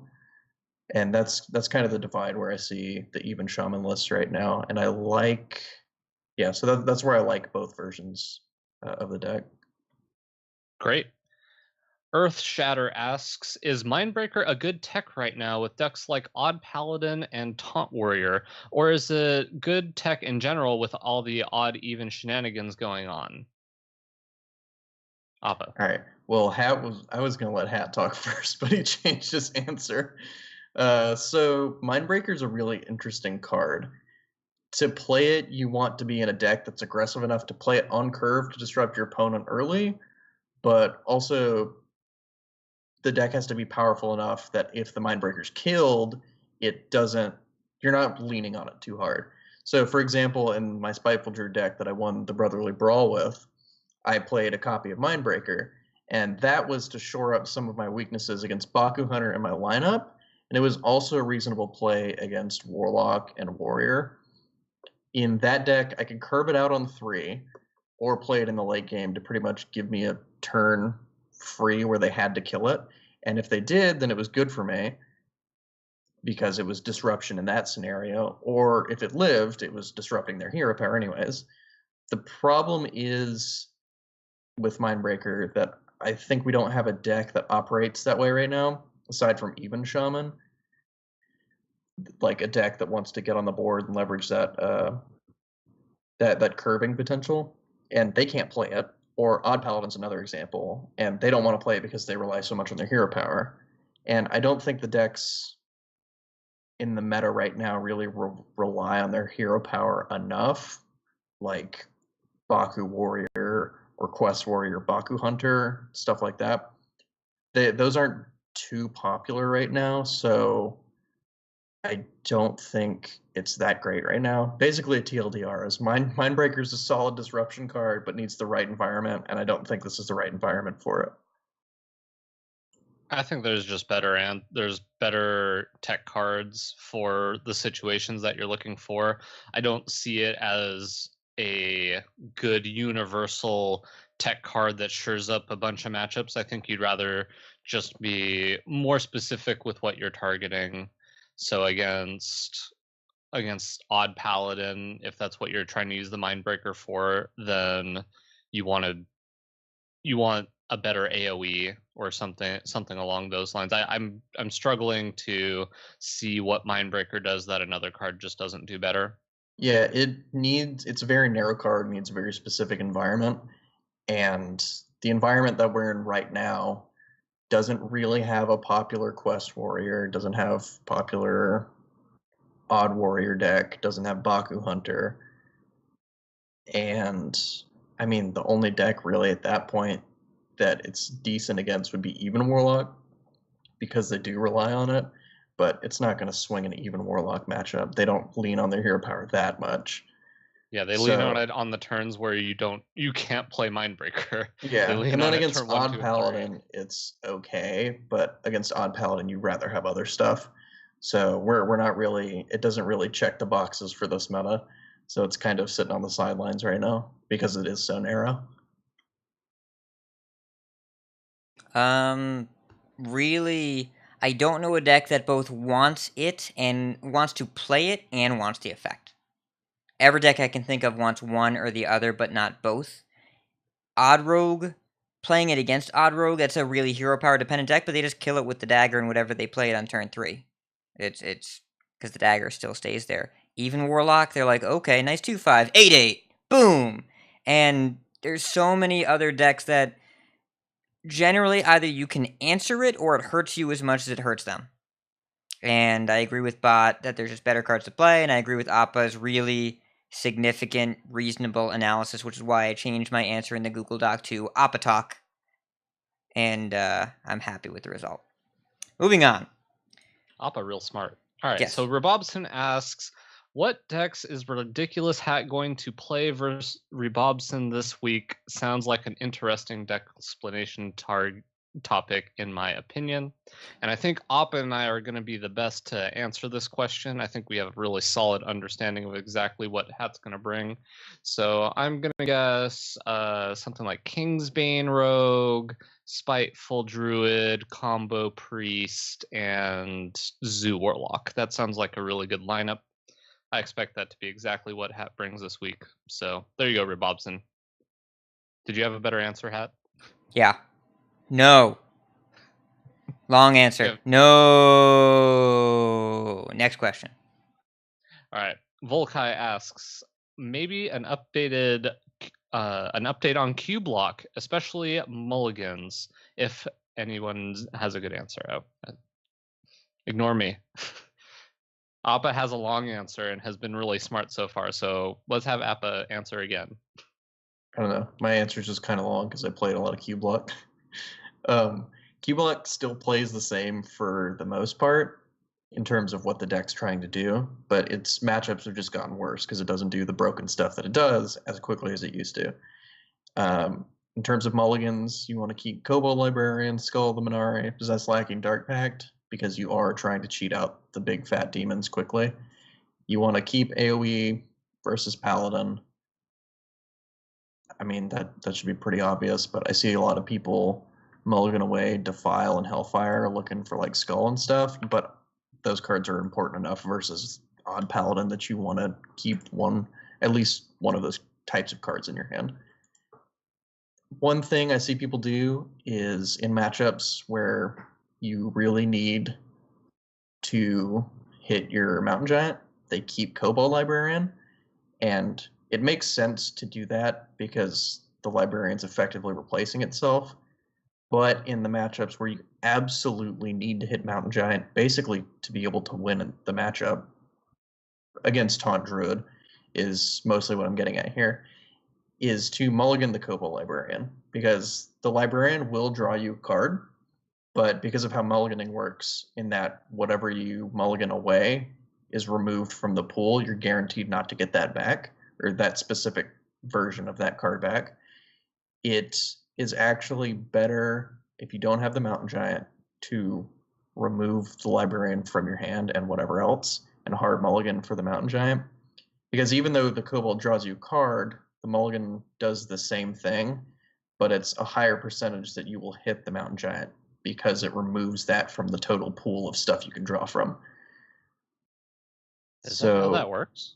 Yeah, and when you mulligan, say you have 3 legendaries in your hand. Let's just use legendaries because you can only play one ofs. You mulligan those, and those are removed from the pool. You cannot get those again in the mulligan. You can draw them on turn 1, but you can't redraw them in your mulligan. Yeah, they're set aside. You draw new cards, then you put the old ones back in the deck. Yeah, and I was actually... I did not think that was true at all. I feel like I've drawn those cards again, but I guess they were the second copy every time. Yeah.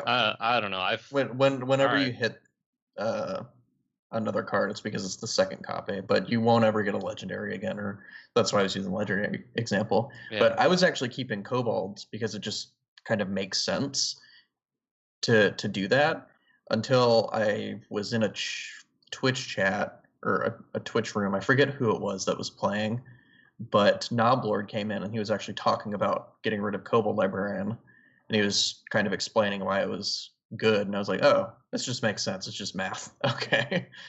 And the last thing I have to say on Q Block is please, please, please play Tal'Darim, Spirit Singer Umbra, and not these stupid Stonehill defenders. The deck's trying to do broken things, and Tal'Darim increases your ability to have busted draws. The example I use here is, what would you rather have? A 3-mana cube with the Spirit Singer Umbra on the field that gives you 2 Doom Guards, or a stupid Stonehill defender that may or may not give you a Rent or a Void Lord? Pick the Doom Guards. Yeah. Pick the Doom Guards in that scenario. When you're playing the combo deck, play the combo enabler, not the Silverback Patriarch.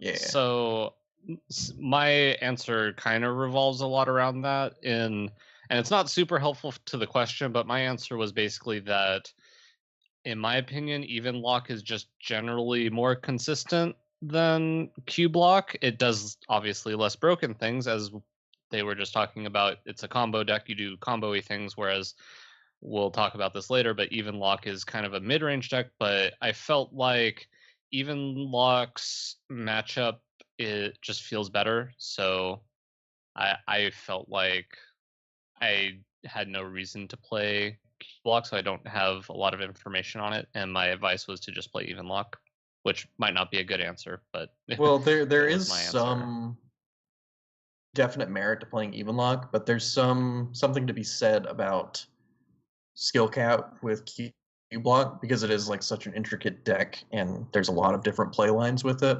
So in general, the better you are with the deck, it has a much higher skill ceiling, I think. But it's also weaker to disruption, which is a knock against it. A lot of people are playing weapon destruction. Yeah, There's a lot of gluttonacies and stuff, which kind of sucks. Yeah, And- even lock just doesn't fold to hate cards like Q block has a tendency to, because silence is also still pretty good against. Yeah, and Q block even too. lock is better at playing mountain giants, which I think is really important in this meta as a warlock. So I think for the latter meta, even lock is better, but there is definitely some merit to keep playing Q block.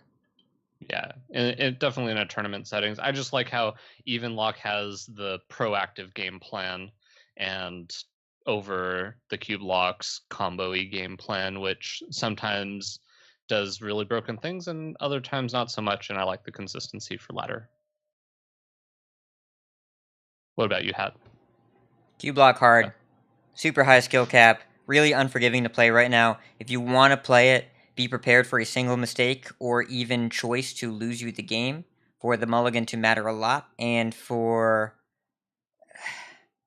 to need a lot of practice to do well with it. It's really, really difficult to play.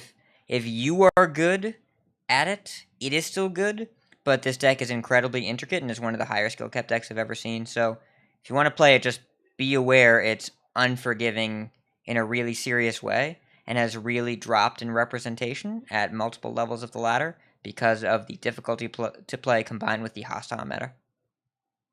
All right, well, Hat, why don't we continue on to the next question, and I'll ask this to you, because Zuderman asks, I could use some help, all the help I can get with even Warlock. Even Warlock is good. We say this almost every episode now because I think it's a common misconception with any life tap deck with Mountain Giants, Defiles, and Hellfires. Not control deck. Do not play as control. You are bad at reacting. You are good at pro-acting. At regular acting? At doing things. You're good at doing things. So make sure you're constantly doing things and not waiting for your opponents to do things. The best defense this deck has is killing the opponent. And that's generally the best defense in the game. Your job is tap, survive, play 8/8s and 7/7s, go face. If that doesn't work, play Gul'dan, get back stuff, go face with your hero power. And the only purpose of your removal is to swing the board so you can do that. The more defensive you play, the more you lose. The more defensively you mulligan, the more you lose, because your job is to make it so your opponent's threats aren't as good as your threats, and they usually aren't because you play 3 mana 8/8s on the coin. Mulligan for Giant, mulligan for Twilight Drake. Against most decks, you'll keep your 2-drops, your Doomsayers or Gastropods based on which ones you play, your Plated Beetles, your Vulgar Homunculuses, and assume that your job is to manage your threats, have just enough that you pressure your opponent but don't play into wide removal if they have it. If you're against Big Spell Mage, never play more than 2 threats, and one of them should be less good than the other. Never play more than one of your Hooked Reavers or Mountain Giants. The point here is steady pressure, and then kill them over time. And whenever you can jam Gul'dan, even if it only gets back 1 or 2 demons, you're playing it for the hero power.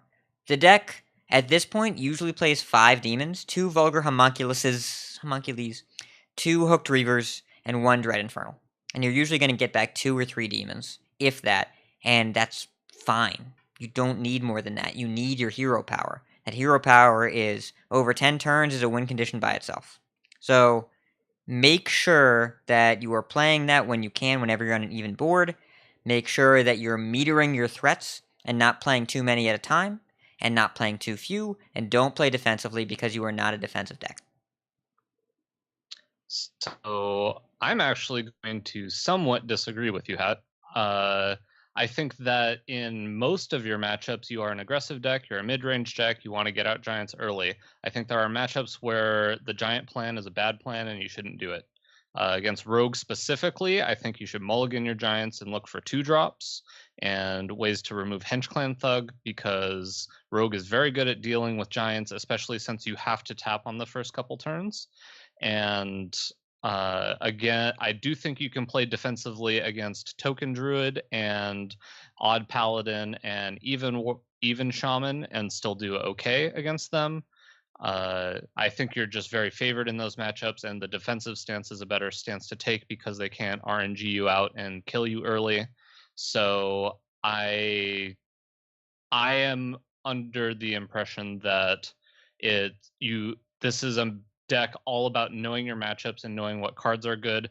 Against Rogue is one of the is not a good matchup for you, but if you play for board early and just play out your 2-drops and get an early Twilight Drake out with steady board presence, I think you can grind them out eventually. It's definitely not favored from there, but I watched Amnesiac play this matchup and have a very good record against Miracle Rogue in Austin, and I think that's the way to approach the Rogue matchup in general is mulligan for your 2-drops. Don't try to go for the giant plan because you'll get sapped or you'll get coin vile spined and lose. That's fair. When I was playing it to Legend, I won against 2 Miracle Rogues in rank 1, but while I was maybe keeping the 4-drops, I also did have a 2-drop every game, and so maybe I was just getting the right draws for the wrong reasons, because the 2-drops matter so much in that matchup, you have to get on board a little early. Yeah, I think I'm gonna sit on the fence a little bit here and just say I think the deck can play. I mean, it's a traditional mid-range deck in the sense that depending on what it's playing against, it's either playing aggro or control. And it's really important to note that the deck can switch roles very quickly. The second it gets a big board, Twilight Drakes or Mountain Giants or something like that, it can taunt up basically and start going face very quickly. It's a really deceptive deck because it really is a true mid-range deck, I think, in the fact that it is playing very chunky, sizable threats and has enough AoE to deal with aggro and enough threats to beat control. So it's really kind of split down the middle between aggro and control. It does have grindy potential with Gul'dan and stuff like that, but yeah, it's not really a true control deck in my opinion, or like an aggro deck really. It's just trying to play big things and survive and hit people with big things. And in my opinion, Doomsayer is better than Gastropod in every matchup except for the Mirror Fight Me hat. It's better against mashups where their early drops are Doomsayers. I think I'd rather have Gastropod against Big Spell Mage by a pretty large margin. There was a point where the meta was super slow, and you were playing against Shutterwalks and even Warlocks, and then you want Gastropod. When people start having 1 and 2 drops, then you want Doomsayer. But when you're consistently being the first person to develop Gastropod, it does better. When you're fighting against Manatide Totems and Acolytes of Pain and Doomsayers, Gastropod is better. When you're playing against decks that have... Do you think it's better against Shutterwalk? If they play Manatide, yes, absolutely. I mean, they get the same amount of cards, right? Well, if you play Doomsayer... They get one more card, I guess. If you play... Yeah, go ahead. In that matchup, Doomsayer is just 2-mana stall, whereas you develop Gastropod and they either have to decide to kill it or it's just a removal spell on a stick that you can develop pretty early. It's like a dangerous minion that they kind of have to respect if they want to play something of reasonable size, or it can just take out something on command, whereas Doomsayer going to have to invest and not develop anything alongside it. I don't know. I think both have their merits. Kind of like Gastropod because it's sweet. Yeah, That's I mean, my reasoning. Farting Snail is cool, and it's Doomsayer against Shutterwalk. They just wait a turn, and then they Glacial Shard your Mountain Giant and play the Manatide anyways. It doesn't actually kill the Manatide, just makes them hold on to it for a second. So whenever you get to be the first to develop with it, and it's matchups where the proactive development matters more in your proactive matchups, it's better. In your defensive matchups, it is clearly worse. In that situation, don't they just Glacial Shard and then trade with it? They just Glacial Shard the Gastropod and trade with it. It's the same thing, except that Doomsayer actually gets a chance to go off and you delay them a turn. Yeah, in this Manatide scenario, yeah. maybe Doomsday has Okay. a bit of an edge. Let's move on. I don't know. Yeah, we don't want to spend too much time on it. All right, so Caleb asks, is it wild time? That could be fun. Kenny would also like us to talk about wild, and I will give my very brief wild experience. I was playing even Reno Paladin, and it was great because I won a bunch, even though I was at like rank 13 or so. And that was my Even though experience. You were at rank 13. Yes. That's my wild experience. I played even Reno Paladin, and I got to play all the things that care about death rattles and the weapon, and that's sweet. Yeah, I really enjoy Wild a ton, and I think it's a really fun format. It's a great format, but I haven't been able. Well, I mean, I've been able to, but I haven't been playing it all that much. Much of my focus has been on Standard because that's really the only supported tournament format, and I'm trying to make prelims and just get better in general for tournaments and all that kind of stuff. So I haven't really been devoting as much time to Wild as I would ideally like because I enjoy playing it, but I'm just focusing on Standard for right now. So I don't get wild. I'm saying it. I don't get it. I have tried to play it a bunch of times, both when I've hit Legend in Standard and been sick of Standard, and I enjoy a game here or there, but every time I've tried to grind wild, I play about 3 games, I'm like, I'm good for right now. And I thought the meta would be more diverse than it is above rank 5. It's not. It's really, really not. There's a smaller pool of decks, not a bigger one, and there could be more development in the format, but I think that innately just, again, every format drifts towards the outliers in power level, and Wild has some really significant ones that aren't going to go away.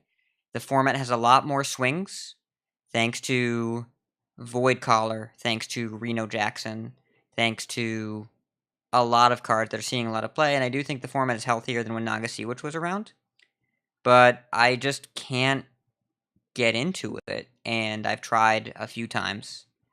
I don't think it's easier or harder than Standard. I don't think it's any easier to hit Legend and Wild than it is in Standard. I think the people that hit Legend and Wild are still obviously good players. There's fun decks to play, but every time I've tried to run the format, I just have a lot of difficulty feeling like I want to play more of it. It's not even that I don't feel like there's a point. I'm not playing in tournaments. Just I don't connect with it in a way that I can say it really works for me. So I don't want to give honest feedback on it in terms of... I don't want to give feedback on it in terms of what I've been playing, except I played 2 games of Reno Shutterwalk Loatheb Shaman, and I will say that when you play 2 Shutterwalks against Kingsbane Rogue, and that's 4 Loathebs, it's extremely satisfying. And all of those Reno'd. I Reno'd twice and Loathebed 4 times, and then I won. Very satisfying, but yeah, I don't get the format. I don't... It doesn't make sense to me in terms of... Not it doesn't make sense to me. I've tried to play it, and I don't like it. And I don't really know why, but I just haven't found myself in a position to go back to it, so... Fair enough. So Beef Squash asks a great question. You really need to spend more time on Rogue. I agree, except that we already talked about it for about half an hour or so in our latter segments because we're all still playing Rogue a week later. Any other words? My 2 words were Mossy Horror. my 1 word was nope. My 3 words were don't tempt us. All right. So the next question is from Beardy Man. Is there or can you see a certain archetype bringing Priest back? If so, what list is that? Combo Priest. Combo Priest is... Okay, so here's the thing. I had a coaching session with Esperoth this past week, and I said, okay, she wanted to play the Dragon Soul Combo Priest that a lot of people have been asking me about. Super fun deck, but I said, Esperoth, I want to make sure you understand, this deck makes my head hurt, and after I play it, I usually play some Miracle Rogue for something less fatiguing. And she's like, oh, well, okay. And we had a 2-hour coaching session, because we had it left over from last month, and we get back into it, she said, my brain feels melty. And we had some turns where we Wild Pyromancer our own minions and heal their minions, and then kill our own. and then Shadow Madness them because Lyra is a goofy card, or where we build a perfect hand to Stormwind Knight, Radiant Elemental, Divine Spirit, Inner Fire, Vivid Nightmare, you take 40, or sometimes where we Psychic Scream a few times to set up a late game combo kill off whatever they have, and sometimes we just go off with Lyra and we do silly things.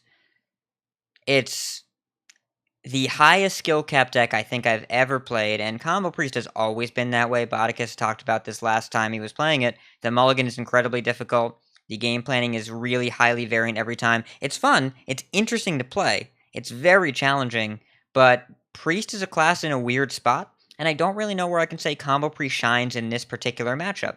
I don't really have anyone I can point to where I can say this is where it's really great, this is why you should play it.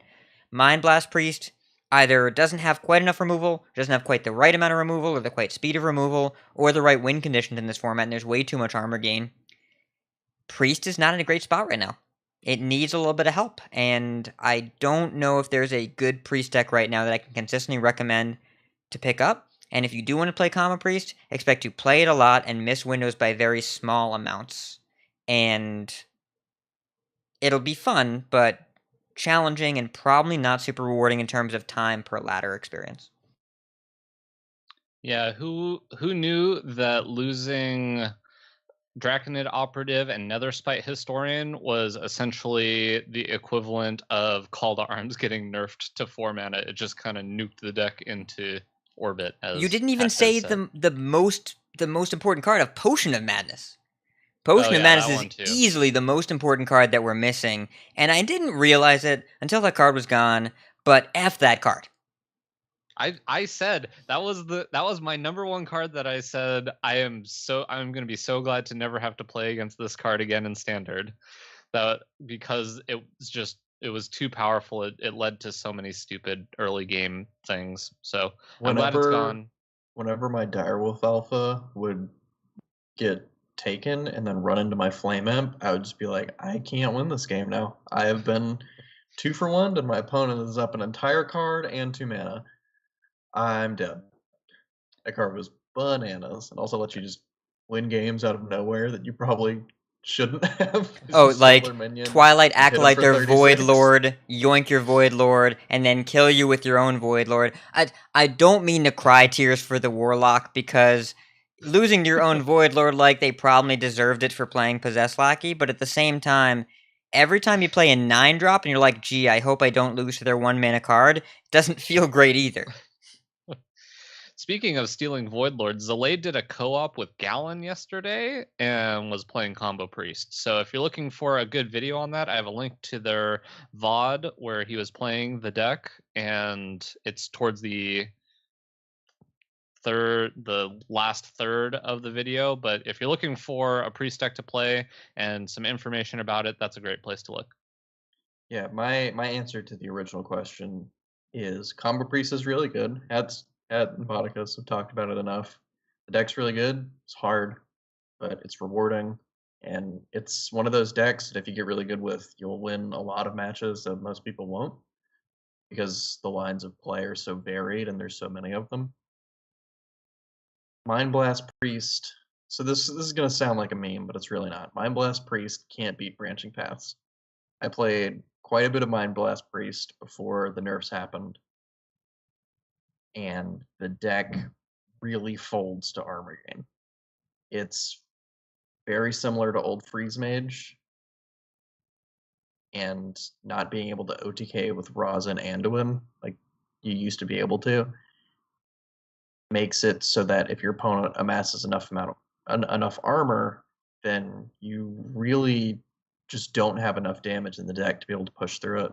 And honestly, whenever I was playing against Druid with the deck, if they Branching Paths and pressed 6 armor twice, I usually lost, because it was so hard to punch through that, because they were deploying their own threats and removing mine, developing Malfurion while they're at it, or playing another Branching Paths or Ferocious Howl. And the fact that Druid is such a big part of this meta makes Mind Blast Priest kind of difficult to justify. But one deck that does have a ton of burst, which can punch through armor, is Resurrect OTK Priest. and it's the one with Shadow Essence and Radiant Elementals and Prophet Velen and that kind of stuff, and it plans on playing those minions out.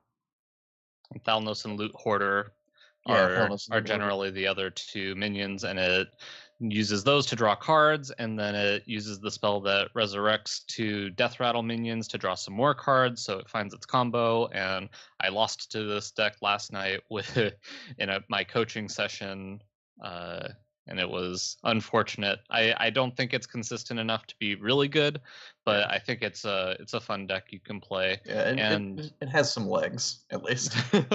Yeah, and what I was also going to say about Mind Blast Priest, one deck that's in the meta now that was not in the meta when it was popular, is Faldori Strider decks with Miracle Rogue, because Faldori Strider is pretty good against that because it gives a lot of pressure out against the deck that they can't remove very easily. So Because the number 4. yeah, 4/4, 3 extra 4/4s in your deck are pretty good against decks that can only do 3 damage to your board consistently. And then we'll get into the last one here. Esperoth says Quest Hunter.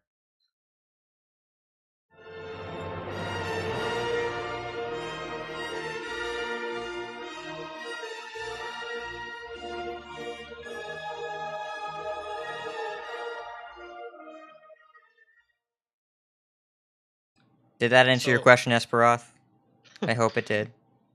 And if it didn't, then I don't know why, but yesterday when I was making dinner and was watching YouTube videos, I was watching one of Kibler's new videos, and then it queued up another video after it, which happened to be his video where he's playing Quest Hunter. And so I linked to it in our show notes. So if you haven't already seen the video, which I assume that you already have, but if you haven't, check out this video. There's a deck list involved in it, and it's a pretty fun video to check out with Quest Hunter. He's playing Feral Gibberer. Yep. He's playing Feral Gibberer. Yeah, that game was a nuts game. So check it out. Where is it, Hat? Where's the clip? I'm not sure what you're talking about. I love it so much. Yeah. And that's all we had this week. Thanks everyone so much for responding to the Twitter post and Discord messages and everything. It was a fun explanations to get to answer questions. We don't get to do a lot of these, so it was fun to get to do that. Yeah, thank you so much for writing in, and feel free to write in more. We are going to try and get your emails and questions on a weekly basis if there's one or two here or there, but as many of you know, we tend to be somewhat long-winded. Either way, if you have any questions, if you have any explanations, topics, in our Discord, there's a questions for the cast channel. On our Twitter, @CoinConcede. Feel free to email us at coinconcede@gmail.com. You know what, I'm basically doing the outro now. The most important question of all that we haven't answered yet, Botticus, you were wrong, was... How long can this go on? And we want to say thanks to Stefan L. for letting us use his cover. Check him on his channel, link in our show notes. Big thanks to Hearthstone Top Decks, BeerBrick.com for deck lists, Hearthstone Tournaments on YouTube for tournament VODs, Old Guardian for his tournament analysis, and Hearthpwn for their tournament breakdowns. Show notes for this week's episode are on our website at coinconcede.com. You can support our show at patreon.com/coinconcede. Join us every week live by following us on Twitch at twitch.tv/coinconcedepodcast. Join our community chats and our Discord at discord.coinconcede.com. Write into our email at coinconcede@gmail.com. Follow us on Twitter at coinconcede. If you'd like some CC swag, head on over to our shop at shop.coinconcede.com. Big thanks to our producers. We have 2 now. Arrow, our newest and most exciting producer of the week. But we've got another producer. We have... It's so fluffy! Fluffy. We want to give a shout out to our partners over at Swagoy Gaming. We also want to let you all know next week, 7 days from the time of this recording, is the 4th of July, which in America is a bit of a holiday. It's Independence Day, so we are not recording next Wednesday. We're recording next Thursday, July 5th. The podcast will be released at the same time on Saturday, but it will be recording a day later. It should be at the same recording time, just 1 day later. And we'll have a special guest next week. Very excited to talk about it. All right. Appa, coin concede me. So I want to coin concede to Black Snap. He is a player for Hooked Gaming, and he's on Twitter at BlackSnapTC, I believe. I did we did a co-op stream on his stream earlier today where we were playing Taunt Druid in Top 200 Legend, and we had some really interesting games. I learned a bit about the deck, and we talked about mulligans, in-depth stuff. I think it would be really interesting if you're looking for kind of high-level thought processes, because I was on different lines some of the times, and then he was on different lines some of the times, but we put our heads together and we definitely ended up better than where we started, and that was a lot of fun. And also Concede to Tempest Storm again for hiring me and having me write stuff for the YouTube channel. I'm really excited. That's pretty cool. Thanks, Black Snap. He's a cool dude. And he did some co-op streams as well with Papa Jason, I think, last week, and they were really fun to watch. I'm going to concede to a few people. First, Velen's Chosen. They did an excellent episode this week. We talked about the gaming addiction topic last week, and we talked about it kind of in brief, but we touched on it in the news segment. They spent an episode talking about it, and this is definitely, if this were television, this would be the very special episode. It's more grown up and definitely a little bit more serious. The hosts over there, Rob, Grant, and Eve, all get definitely more personal than your average episode. I think it adds a lot of value. Some really great stories being told over there and really important messages. I would recommend that you take the time to listen to it. It's a sensitive topic, but I think it's handled with dignity and poise over there that I really respect and appreciate the effort and vulnerability the host put into it. So definitely check it out. Props to Kibler for being nice. I rewatched the stream afterwards, and he was having fun playing Overload Hunter, and he smashed my face in, but he was a cool dude. He called my sprints adorable, he called my golden coin exciting, and he called my face soft as he rammed earth elementals into it, but that's aside the point. And big props to Pear. I know we shouted her out last week because she got signed to Fade to Karma, but she made Twitch partner today. So we just have to keep shouting her out because holy crap, the meteoric rise to success is really incredible to watch. Props to Twitch partner Pear. Yay. That's awesome. Right? That's sweet. And Botticus, give us your coin concede. So I want to coin concede to Blizzlet because I got to play in their patron tournament this last weekend, and I had a lot of fun doing that. I played Togwaggle Rogue. Yes, I said that right. Togwaggle Rogue. What? And it plays a lot of Lore Walker shows and fills up their hand with stuff. And then I also played Automaton Odd Hunter. So it was a bit of a memeing tournament. There was only 3 of us, so I don't know if you even consider it a tournament, but it was a lot of fun to play in. There was an interesting twist in there, which kind of did not bode well for me. But anyway, there's a replay of it if you want to check it out on Storm Rage's Twitch channel. And that's all I had this week. Well, thanks, guys. You know what? I want to hear more from you. I'm not done yet. Botticus, where can I find you? Follow me on Twitter. I'm at BotticusHS, and I've streamed a little bit this weekend, or last weekend, might stream a little bit this weekend, twitch.tv/Botticus. Hopefully I can have Appa on and do a co-op with him, because I need help. I need to get higher in I am more Legend. than down. So speaking of people that stream on Twitch now, hey Appa, where can people find you, friend? You can find me on Twitter at Appa_HS, or on Twitch, which I'm back streaming again, twitch.tv/AppaHS. I did a stream, forget what day it was. I don't remember which day it was, but it was a nice little Pretty comeback sure it was stream. Saturday? Pretty sure. Yeah, that makes sense. But I had a nice little stream, nice experience coming back. Had some decent amount of people come in and out, come stop in and watch. And I'll be streaming tomorrow on Thursday. And then I'm not sure when, but probably sometime this weekend. Things are kind of up in the air because I'm still getting school stuff figured out, all that kind of stuff. In the middle of waiting to hear back from a job, all that kind of stuff. So schedule's a little up in the air, but we'll be streaming. And I'm excited about that. So that's at twitch.tv/AppHS.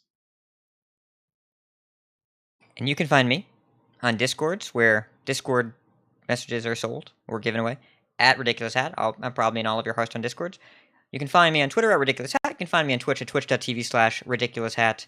And you can find our show done. It's where. It's not really where, it's a when. Thank you so much, everyone, for tuning in. Keep calm and rogue on, especially this week. But not with Mossy Horror. And if you see us on... with Mossy Horror. No!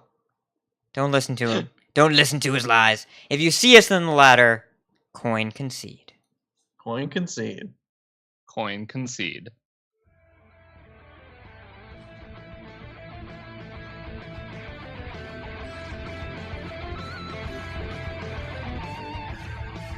Take cold comfort in your victory.